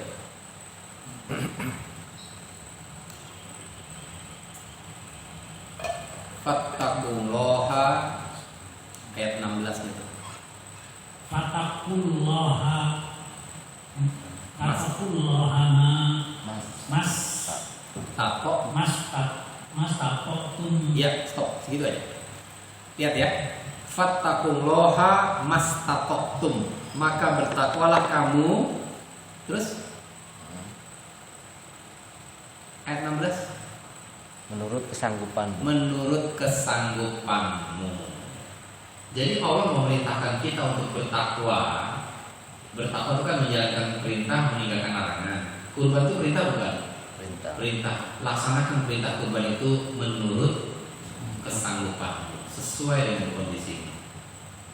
Rasul diberikan kelapangan harta, makanya Rasul berkurban dengan hewan terbaiknya. Bilal? Enggak. Tapi Bilal berkurban enggak? Berkurban sesuai dengan kondisi Bilal. Yang dia potong ayam yang paling dia sayang. Sempurna enggak nilainya? Sempurna di hadapan Allah. Jadi dari Ali Imran 92 kita bisa tahu betapa maha adilnya Allah, bahwa setiap kita bisa berkurban dengan kurban yang sempurna nilainya. Tapi tergantung tadi, kalau yang kita kurbankan itu sesuatu yang kita cintai. Jadi ada perasaan berat memang. Paham ya Pak? Bukan berarti boleh berkurban dengan ayam ya, saya nggak bilang begitu. Tapi yuk kita berkurban semampu sesuai dengan kondisi kita. Fattaqullaha mastata'tum. Jangan angkat bendera putih. Saya miskin Pak Indra, saya nggak kurban tahun ini. Oke, kita nggak kurban, tapi dapat nikmat nggak dari Allah? Dapat, yang nilainya sama dengan orang-orang yang kaya. Sama-sama punya mata, punya telinga, kulit perut, tengkorak, kepala, dan sebagainya. Jelas sampai di sini? Jelas. Berarti setiap kita bisa nggak berkurban kalau begitu? Harusnya sih bisa. Harusnya bisa, sesuai dengan Kesanggupan. dengan kondisi kita masing-masing. Gak punya duit sama sekali Pak Indra. Saya ada sepeda nganggur di rumah tuh, lipat aja sepeda ini, jual. Laku 100.000, kurban 100.000.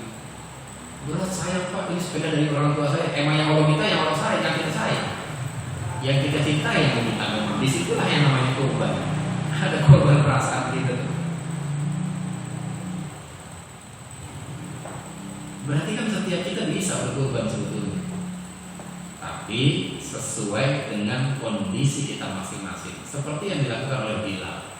Makanya ibadah yang diterima itu kan yang niatnya lillah karena Allah, yang kedua seperti yang dicontohkan oleh Rasul dan para sahabatnya.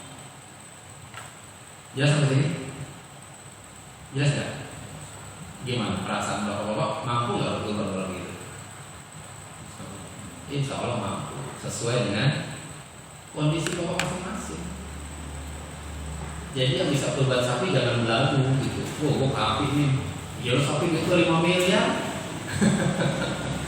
Pakis sapi paling kecil duitnya cuma 2,6, ya gedean pakis pahalanya. Kira-kira gitu. Jadi kita nggak perlu membandingkan amalia kita dengan orang lain, tapi apa yang perlu kita lakukan? Lakukan yang terbaik yang bisa kita lakukan versi kita kepada Allah. Jelas ya? Makanya soal yang kita sayangi, misalnya itu merupakan hobi kan itu Pak ya. Kalau hobi kita tuh nggak bisa dinilai kan. Misalnya gimana maksudnya? Misalnya hobi kita nonton TV. Lalu bagaimana menilai korban buat nonton? Iya, ini sesuatu yang harus bisa dinilai Pak, yang tangible ya, bukan yang intangible. Ya, karena nikmat yang Allah berikan itu nikmat yang bisa dinilai atau tidak? Bisa dinilai. Ya, ada kan? Fisiknya ada gitu. Pastilah kita punya nikmat, pasti kita punya lampu, kita nggak punya sepeda, kita punya baju bekas misalnya. Pokoknya kalau emang kita benar-benar mau nih berkorban, ya pasti kita punya sesuatu yang bisa kita korbankan. Betul nggak Pak? Selain hobi ya, hobi nonton TV itu gimana hargainya? Saya susah, barang. Ya, kalau punya galon 3, yang satu lepas pais gitu. Daripada pais nggak bisa korban sama sekali, lepas 1 galon. Kan ada harganya kan galonnya. Nah, kayak gitu. Oke, lanjut ya. Ya. Oke, sekarang kita lanjut. Yang umum terjadi, pertanyaan di lapangan nanti, sebetulnya yang benar 1 ekor buat 1 keluarga atau 1 ekor buat 1 orang sih? 1 keluarga. Sering nggak pertanyaan itu mungkin? Oh iya. Sering ya? Yang benar yang mana berarti? 1 keluarga. 1 ekor 1 keluarga. Oke. Pak Is ada pendapat? Ya, tidak disebutkan berapa. Tidak disebutkan. Oke. Kalau 1 ekor 1 keluarga, ya berarti kalau yang kurban keluarga Pak Agus berapa ekor? 1, selesai. Ya kan ya? Kalau 1 ekor ternyata untuk 1 orang, Pak Agus anaknya berapa? 2. Berarti harus berapa ekor? 4. 4. Jelas ya? Oke, kita lihat sekarang. Berapa jumlah kurban Rasulullah pada saat beliau berkurban? Berapa ekor? 1. Serius? Bawanya kata 1 lagi. Tadi kalau 1 bawanya guys. Menenteng hewan kurban terbaiknya. Nah, kan menenteng kan seperti 1. Bisa banyak. Bisa banyak ya. 1 ditenteng, yang lainnya ikut gitu. Lihat sejarah ya, lihat sejarahnya. Rasulullah itu pernah berkurban dengan 2 ekor hewan. Pernah juga dengan 100 ekor hewan. Kalau mampu boleh ya. Iya, coba begini. Berapa jumlah kurban Rasulullah? Ayo kita tunjukkan. Berapa jumlah kurbannya Rasulullah?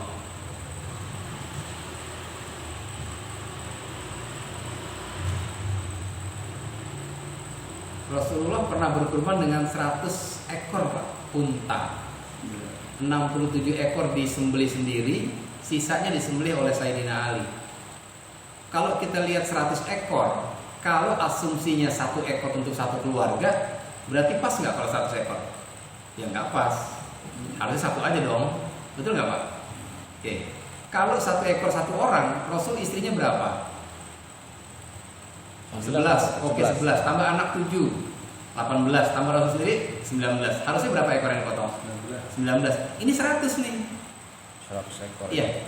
100 kan Pak? Ya, 63 disembelih sendiri. Iya. 63 potong sendiri, sisanya Ali.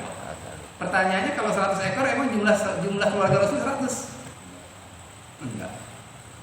Kalau bicara 1 ekor per pribadi, enggak sampai segitu harusnya kan? Iya enggak? Kenapa 100? Di kesempatan lain 2 ekor. Artinya apa? fattaqullaha mastata'tum. Rasul berkurban sesuai dengan kemampuannya. Bu sanggup ke 100? Sanggup.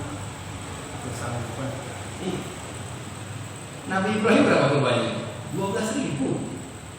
12.000 yang berkurbannya, 1.000 dia kurbanin. Coba cek berapa kurban Nabi Ibrahim. 1.000 onta, 300 sapi, 700 kambing. Pertanyaan, istri Nabi Ibrahim berapa? 2. Anaknya Ismail, Ishak. Istri 2, anak 2, Ismail 5. Kalau 1 ekor 1 orang berarti kan 5 ekor aja harus memotongnya.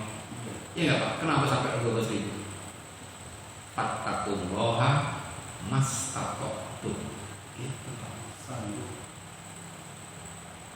Jadi kalau Pak Ais sekarang berkurban sapi, terus kambing juga, panitia kan nanya, gimana sih Pak Ais? Kalau kambing aja, terus sapi aja. Gue sanggup, gitu loh. Gue sanggup segini. Ini bentuk syukur gue kepada Allah, gitu loh Pak. Jadi yang Rasul potong itu 100, iya kan? Nabi Ibrahim 12.000, 1.000. Kenapa? Fattaqullaha mastata'tum. Kalau kita memang tidak sanggup, ya 1 ekor buat 1 keluarga, boleh nggak? Boleh. Saya Jabir jelasin. Ketika berkurban di zaman Rasul, ada orang yang berdoa, Allahumma taqabbal min abdika, ya Allah tolong terima kurban dari hambamu, wa min ahli abdika, dan dari keluarga hambamu, wa min ummati abdika, dan dari umat hambamu. 1 ekor diniatin buat dirinya, keluarganya, dan umatnya Rasulullah. Boleh nggak? Boleh kalau kita memang tidak mampu untuk sebanyak itu. Jadi kita yang niat kita itu yang membuat pahalanya jadi besar. Dan kita juga yang ngecilin pahala kurban. Maksudnya gimana? Pak Indra, saya kurban nih Pak, ini tahun ini pakai nama suami ya. Yang dapat pahala siapa? Ya laki doang. Pak yang niatin begitu. Saya niat kurban hari ini untuk nama suami saya. Dapat nggak pahalanya? Yang dapat siapa? Suaminya. Ya udah suaminya doang. Ntar tahun depan anak saya yang pertama, siapa dapat pahalanya? Anaknya doang yang pertama. Padahal di zaman Rasul doanya gimana? Ya Allah, terimalah kurban dari hambamu, keluarga hambamu, dan umat dari hambamu. Bisa gak 1 ekor pahalanya banyak segitu? Bisa. Kita yang ngecilin pahala kurban kita. Jadi niat kita aja, kita mau niatin buat siapa nih kurban ini? Oke, catatan penting dari para ulama, kita boleh berkurban atas nama orang yang sudah meninggal kalau ada kalaunya. Orang yang meninggal itu pernah berwasiat, kalau gue mati tolong kurbanin ya pakai nama gue, boleh tuh tidak kurbanin tuh. Tapi kalau dia tidak berwasiat, maka kita tidak dibolehkan berkurban atas nama orang yang sudah wafat. Tapi kita bisa berkurban, kita niatkan pahalanya buat mereka. Ya Allah, saya kurban tahun ini cuma bisa 1 ekor kambing. Terima kurban saya, pahalanya saya niatkan buat saya, keluarga saya, orang tua saya yang sudah meninggal. Boleh. Tapi kalau mengkhususkan kurban atas nama almarhum istri saya nih, tapi istri kita nggak pernah berwasiat seperti itu, ulama tidak menganjurkan. Jelas Pak? Jelas ya? Iya. Jadi ini yang bisa disampaikan berkaitan dengan keilmuan tentang kurban yang perlu kita pahami, ya, yang perlu kita pahami. Semoga bermanfaat. Semua yang benar datangnya dari Allah. Jika ada hal-hal yang kurang berkenan, saya mohon dimaafkan. Dan semoga kita semua dimampukan oleh Allah untuk bisa berkurban dengan kurban terbaik versi kita masing-masing. Dan kalau melihat penjelasan ini, kira-kira rasanya semua orang bisa nggak berkurban? Harusnya bisa ya. Harusnya bisa. Kejadian saya kajian di Bukopi, selesai kajian, di awal kajian saya tanya siapa yang rencana nggak kurban tahun ini? 2 orang angkat tangan. Kenapa lu nggak kurban? Nggak ada duit Pak. Oke, jadi kenapa? Sama alasannya nggak punya duit. Selesai kajian, bisa tuh dia kurban. Saya kurban Pak Indra. Dari apa? Dia jual mesin jahit ya Pak. Mesin jahit dia jual, sisanya ditambahin. Bisa. Oke, Azza wallahu ya'lam wa yaqizuna alhamdulillahirabbil alamin. Billahi taufiq wal hidayah. Subhanallahumma wa bihamdika asyhadu an la ilaha illa anta astaghfiruka wa atubu ilaik. Assalamualaikum warahmatullahi wabarakatuh. Waalaikumsalam warahmatullahi wabarakatuh. Pak Ustadz kita yang sudah menyampaikan kajian mengenai kurban. Untuk teman-teman mungkin ada pertanyaan ya, boleh ya? Kalau ada yang mau ditanyakan silakan. Pak dulu ya.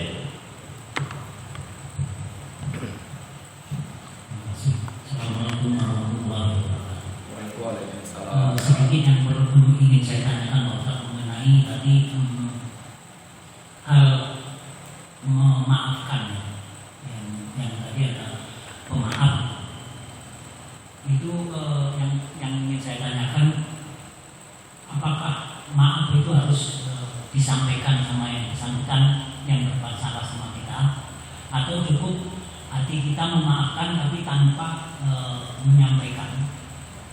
Itu bagaimana menurut di mana Allah atas pemaaf kita hati kita itu, apakah bisa diterima atau bagaimana? Saya mohon penjelasan. Terima kasih. Wassalamualaikum. Waalaikumsalam. Ya, terima kasih Pak Gun atas pertanyaannya. Semoga Pak Gun dan keluarga dan kita semua selalu dalam keadaan sehat dan dalam lindungan Allah Subhanahu wa taala. Amin ya rabbal alamin.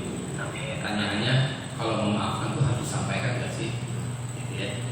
Kalau kita bisa menyampaikan itu jauh lebih menenangkan bagi yang punya salah. Iya nggak? Pak Agus jelas-jelas punya salah sama Pak Gun. Gitu ya. Terus Pak Gun datang, Pak Agus nih, Gus, masalah yang harus kita maafin ya. Kira-kira gimana perasaan Pak Agus? Enggak lah, lapang deh. Ya lega gitu ya. Lapang banget rasanya, ya kan? Oke, jadi kalau bisa disampaikan, sampaikan itu bagus banget. Tapi kalau memang terkendala karena satu kondisi, orangnya udah nggak tahu kemana, gitu ya. Kita nggak tahu mesti nyari kemana lagi, kita bisa memaafkan dari hati kita. Gitu. Kenapa? Karena gini, Bapak kebayang nggak kalau Bapak minta maaf sama orang, terus orang tersebut bilang, maaf ya Pak, saya nggak bisa maafin Bapak. Pak Is minta maaf sama Pak Agus, Pak Agus bilang, maaf Pak Is, saya nggak bisa maafin Bapak. Perasaannya gimana? Aduh, Galau. itu dia kopi udah nggak enak. Ya, kopi yang 40.000 secangkir jadi nggak enak rasanya. Pak Is kita kopi, saya nggak mau kopi aja. Lah tumben Pak, biasa ngopi mulu. Maaf lagi Agus ya. Itu rasanya gak enak banget tuh Pak. Bayangin kalau kita mohon ampun sama Allah, terus kalau bilang, Gus, saya tidak maafkan kamu. Gimana rasanya? Ya, kita butuh gak pengampunan dari Allah? Kayak Abu Bakar tadi, apakah kamu tidak suka aku mengampunimu? Bala, iya ya Allah, saya ingin diampuni. Ya udah, kalau mau diampuni sama Allah, maafkan mistok dan lapangkan dada. Gitu. Jawabannya, kalau bisa kita sampaikan langsung itu jauh lebih menenangkan. Tapi kalau terkendala dengan kondisi, nggak apa-apa dari hati. Saya maafin kok. Gitu. Ya, sama-sama.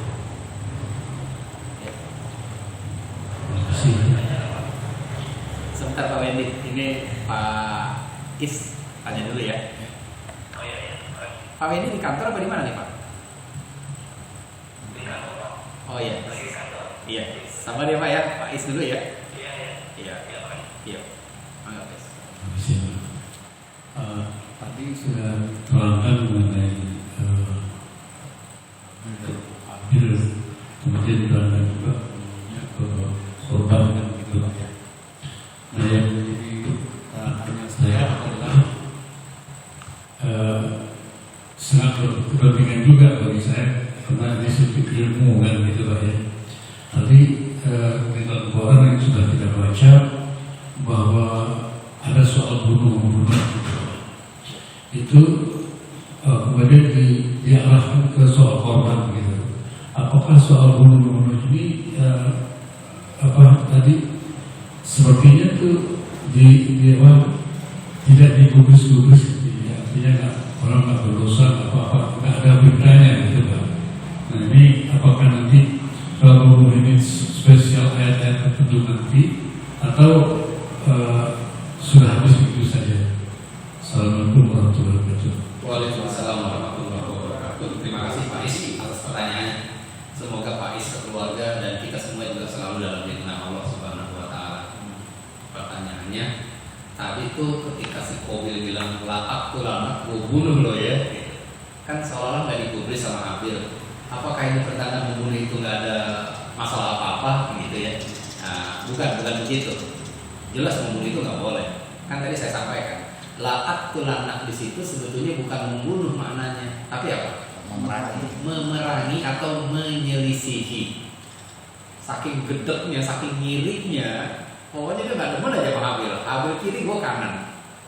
Jadi hatinya bermasalah. Jadi ayat ini menjelaskan tentang betapa jeleknya kalau orang punya hati yang busuk gitu, yang bermasalah. Nah, yang bisa diambil dari pelajaran di ayat tadi, Pak Is, bukan membunuh berarti gak apa-apa ya, bukan itu. Tapi pelajarannya ada di Al-Fusilat ayat 34. Justru pelajarannya tentang bagaimana cara merespon orang yang bertindak buruk sama kita. Silakan dibuka surat Al-Fusilat, surat 41 ayat 34.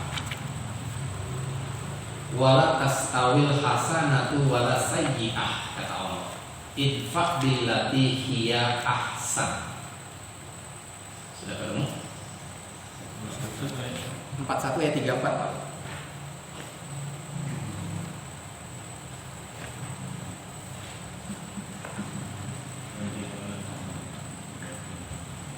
Silakan Pak Agus ya. Silakan Pak. Dan tidaklah sama kebaikan dan kejahatan.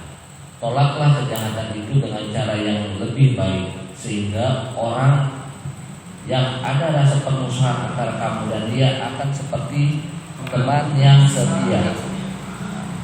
Jadi pelajarannya di situ tuh. Al-Maidah 27 itu bukan berarti membunuh itu tidak ada dosa dan sebagainya, bukan. Tapi kita melihatnya dari kotak bagaimana cara Habil merespon kejahatan Qabil. Gitu.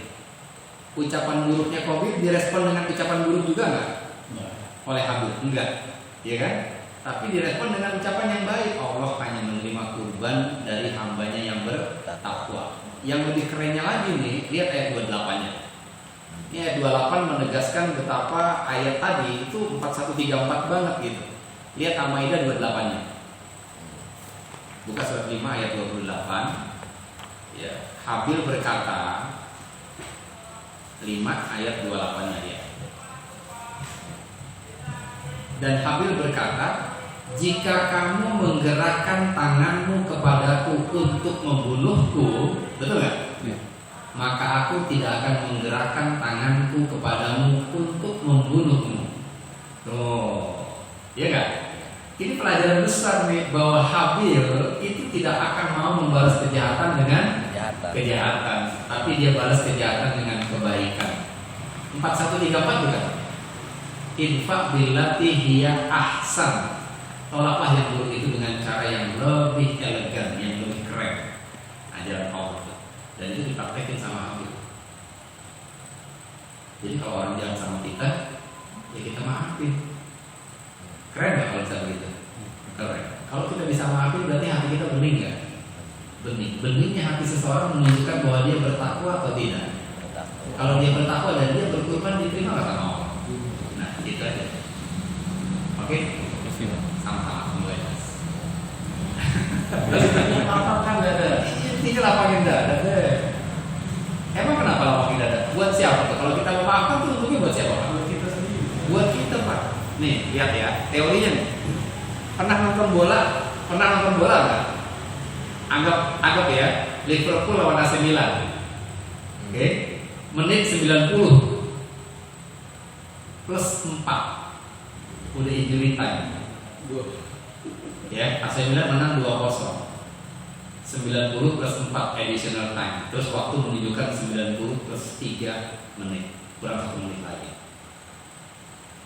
Tahu-tahu Gerard ngisi 2-1. 30 detik kemudian Mane ngisi lagi 2-2. Tinggal 10 detik keisi lagi 3-2, Liverpool menang. Enak gak kalau gitu sebagai pemain Liverpool? Itu menangnya itu mantep gitu. Dia bisa membalik keadaan di injury time. Itu nikmat tuh menang kayak begitu. Oke. Sekarang apa maksud cerita tadi? Ketika Pak Is bikin salah sama Pak Agus, Pak Ais zolim deh gitu ya. Anggap Pak Ais berbuat zolim sama Pak Agus. Pak Agus rugi nggak berarti? Rugi ya. Dizolimin kan rugi kan? Ini Pak Ais, ini Pak Agus. Ketika Pak Ais berbuat zolim kepada Pak Agus, skornya itu 1-0. Karena dengan ini, anggaplah fitnah deh. Lu jangan beli air lagi sama si Agus tuh, misalnya Pak Agus usaha air juga gitu. Dia mah air buat tuh cuma pakai ini aja misal. Terus orang percaya, oh gitu ya. Akhirnya orang pada nggak beli lagi sama Pak Agus. Menang dong, Pak Is kan? 1-0. Nyebelin nggak? Buat Pak Agus tuh nyebelin nggak? Nyebelin banget nih. Begitu Pak Agus kesel sama Pak Is, setiap ngelihat Pak Is lewat rasanya gimana hatinya? Dongkol lagi. Dongkol, ya kan? Setiap Pak Agus lewat depan rumahnya, dongkol hatinya. 2-0. Menang lagi Pak Agus. Pak Is. Kenapa menang? Pak Is nggak pernah mikirin Pak Agus lagi kok. Yang penting udah hancur bisnisnya, gue tidur enak aja. Tidur deh. Orang misalnya sama dia terus. Pak Is udah nggak mikirin Pak Agus lagi, tapi Pak Agus terus mikirin Pak Is. Rugi. Dengar namanya gendek, ngelihat dia lewat dia kesel lagi. Besok lewat lagi 3-0. Begitu lewat kesel lagi nggak? Selama kita tidak memaafkan orang lain, kita tuh akan di strike terus tuh 1-0, 2-0, 3-0 dan seterusnya. Jelas? Berakumulasi terus. Akumulasi terus. Terus kita gue maafin aja kalau begini deh. Karena kalau gue nggak maafin, gue yang kesiksa nih. Betul nggak? Iya Pak Edi dia. Iya. Oke deh, gue maafin deh. Stop aja 2-0, gue nggak maafin 3-0 nih. Kita maafin. Oke, kita maafin berarti skornya 2-1. Setelah kita maafkan, begitu Pak Is lewat, rasanya sebel atau biasa aja? Biasa aja, 2-1. Karena sudah memaafkan, berarti termasuk orang yang bertakwa nggak? Iya. Kalau kita orang yang bertakwa, apa janji Allah? Kurban diterima. Kurban diterima. Apa lagi? Wa may yattaqillaha yaj'al lahu makhraja. Barang siapa yang bertakwa, aku akan berikan dia solusi. Wa yarzuqhu min haitsu la yahtasib. Dan aku akan berikan rezeki dari arah yang nggak pernah diprediksi sama sekali. 2 keuntungannya. 4-2. Disebut bener nih kalau bisa begini. Kalau kita bisa membalikan keadaan dari 2-0 jadi 4-2, itu nikmatnya luar biasa. Pilihan di tangan kita. Kita mau dihajar 7-0, 8-0, 12-0, atau 12-0 jadi 13-12. Ada di tangan kita pilihan. Itu memaafkan luar biasa. Memaafkan orang lain itu luar biasa efeknya buat kita. Iya. Ini saya ceritain ya. Saya cerita kemarin ibu-ibu nih. Ini true story. Jamaah di Perum. Ya, namanya Pak Markis. Beliau punya anak yang salah satu anak itu spesial dalam arti punya kebutuhan khusus. Kakinya kecil, jadi nggak bisa jalan. Meninggal di usia 34. Jadi selama 34 tahun kemana-mana digendong sama orang tua. Laki-laki. Oke. Waktu anaknya masih kecil, itu dia ngontrak di Jakarta, main ke rumah sebelahnya bersama anak-anak kecil yang lain. Oke. Terus tahu tuh ada suara tak gitu. Ada suara anak-anak tuh nempel sesuatu ke rumah sebelahnya. Yang punya rumah keluar. Begitu yang punya rumah keluar, pada kabur nggak anak? Kabur. Si itu bisa kabur nggak? Yang spesial tadi nggak bisa, dia diem, nggak bisa jalan. Terus di tangannya megang sesuatu lagi. Pasti kamu nih yang main tadi ini. Itu dilempar pakai batu, Pak.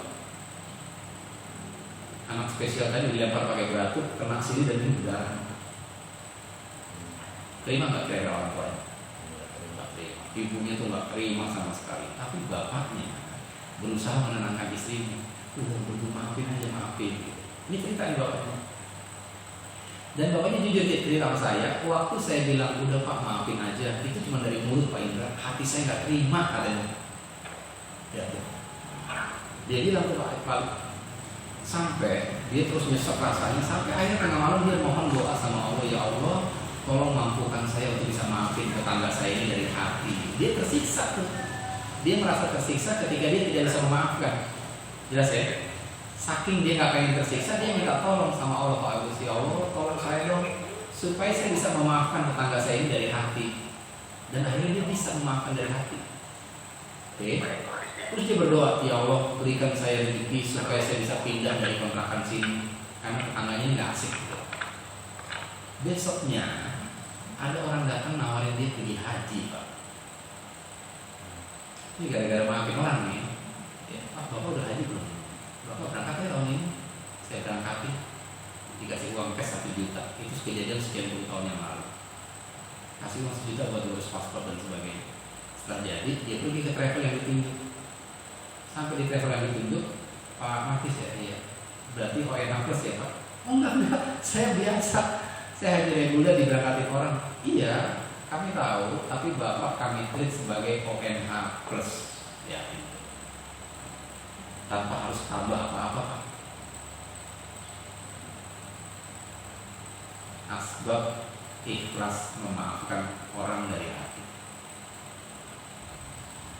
Dan ini bukan kejadian satu kali. Saya pribadi ngalamin sendiri. Beneran. Anak saya yang paling kecil pernah dituduh mencuri.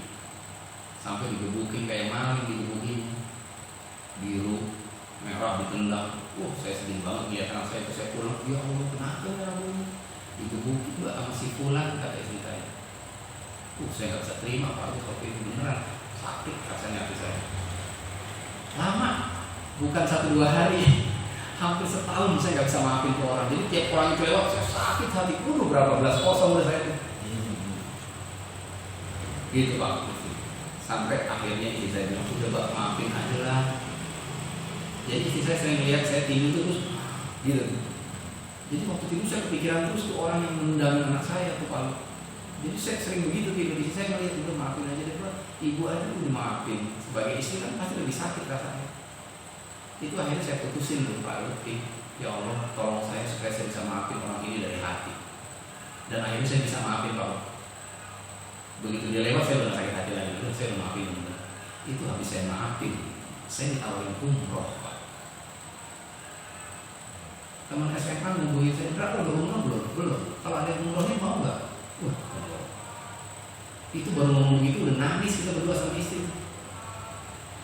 Udah akhirnya saya jawab, iya mau, oke Dra, ada teman kita yang mau berangkatin lo, ya lo urus paspor deh. Pilihan tanggal sekian lo mau yang mana? Sampai digituin tuh. Saya pilih tanggal sekian, oke. Besoknya 1 hari aja. Besoknya telepon masuk, Dra, teman kita berubah pikiran nih. Yang berangkat umroh bukan cuma lo, tapi lo sama bini lo yang mau izin urus paspor dua-duanya. Dua-dua berangkat. Dari travel hanya menyiapkan tas untuk koper, tapi nggak ada kopernya. Lo tinggal beli koper deh, ukuran sekian ini. Jalan saya sama istri ke Gramedia, ingat banget. Ada kopernya sesuai ukurannya. Harganya 999.000 satu. Berarti kan 2 juta kurang 2.000. Lagi beli koper, udah oke, tinggal ke kasir. WA masuk nih, video call. Telepon atau video call saya? Drak, lagi di mana? Lagi nyari dapat udah dapat nih. Terus saya video call aja, video call saya aja itu tuh harganya segitu. Jangan lo bayar ya, jangan dibayar. Ada temen yang udah beli koper buat lo berdua, koper beli. Tinggal berapa hari lagi berangkat, kita bingung nih berangkat buat duit berapa nih? Soalnya mendadak, berangkat koper mendadak nggak punya duit, nggak pegangan. Dapat kabar lagi, Drak, ada yang ngasih uang saku buat lo berdua 10 juta udah gue transfer. Saya gitu. Itu ketika saya maafin orang tuh Pak. Kenyataan. Ini real gitu Pak. 2 kali saya ngalamin begitu. Kejadian lagi yang nyebelin banget, dan ketika saya maafin, saya ditawarin umroh lagi. Sekeluarga saya mau diberangkatin. Saya bukannya maksudnya itu sombong banget, enggak. Saya mau ceritain betapa luar biasanya kekuatan kita memaafkan orang. Jadi sekarang ini saya lagi ditawarin untuk berangkat lagi umroh sekeluarga. Insya Allah 19 atau 24 September berangkat. Kalau nggak ada halangan, bayangin. Dan saya baru saja ngalamin kejadian yang nyebelin banget, yang menurut saya harus maafin orang itu. Itu PR banget.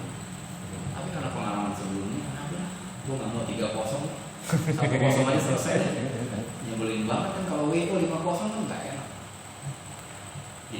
Ya, jadi itu yang saya alami, dan salah satu jamaah kita yang saya alami, dan ini saya ceritakan karena bukan aib ya. Ini satu hal yang mungkin bisa menjadi motivasi buat dalam hal memaafkan. Emang berat, beneran berat, tapi janji Allah itu real gitu. Karena kalau kita memaafkan berarti kita termasuk orang yang bertakwa. Ketika kita bertakwa, Allah akan berikan kita solusi dari setiap masalah kita dan rezeki dari arah yang unpredictable. Dan itu aja. Kalau kita beriman, pegang itu ayat. Ya, itu mungkin yang bisa saya sampaikan. Terima kasih Pak Is atas pertanyaannya. Pak Wendy, mangga Pak Wendy. Punten ya Pak, tunggu. Waalaikumsalam warahmatullahi wabarakatuh. Ini hanya konfirmasi aja. Untuk niat kurban itu tidak perlu di khususkan ya. Jadi satu keluarga itu bisa semuanya ikut ya. Iya, maaf. Niatnya. Iya, terima kasih Pak Wendy. Terima kasih. Assalamualaikum. Waalaikumsalam warahmatullahi wabarakatuh. Terima kasih atas pertanyaannya Pak Wendy ya. Semoga Pak Wendy sekeluarga juga selalu dalam lindungan Allah. Begitupun kita semua yang hadir di kajian hari ini. Ya, pertama kita harus tahu dulu definisi niat ya Pak Wendy ya. Niat itu kalau definisi dalam bahasa Arabnya adalah menyengaja melakukan sesuatu sesuai dengan apa yang ada dalam hati kita. Jadi niat itu tempatnya di mana? Di hati. Jadi memang nggak perlu harus dilapaskan, gitu ya. Jadi di hati ada niat.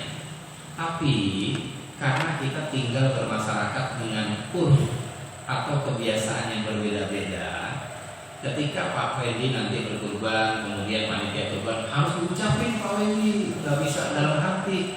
Ya udah ucapin aja Pak Wendy, nggak apa-apa gitu loh. Ya, mengikuti atau kebiasaan yang terjadi di masyarakat untuk menghindari terjadinya perselisihan.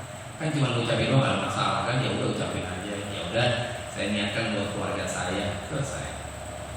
Enak, Islam itu enak banget. Itu ya Pak Wendy ya.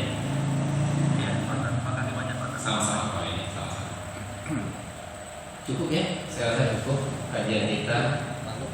Iya, bapak-bapak orang ngantuk nih, kopi kayaknya. Pak Jul, ini kayaknya boleh jadi kopi kalau ngaji lagi ntar kita. Oh iya. Iya, cukup ya, saya cukupkan saja kajian kita, sampai ketemu di kajian berikutnya.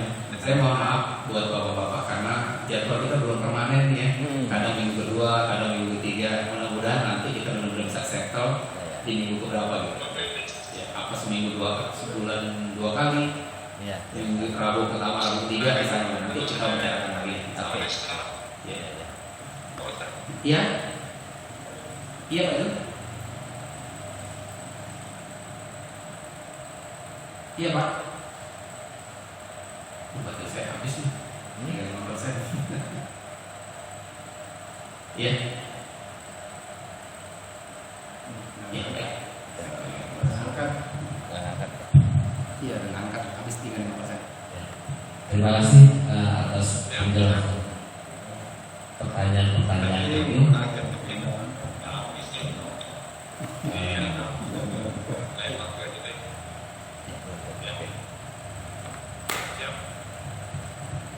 Alhamdulillah kita sudah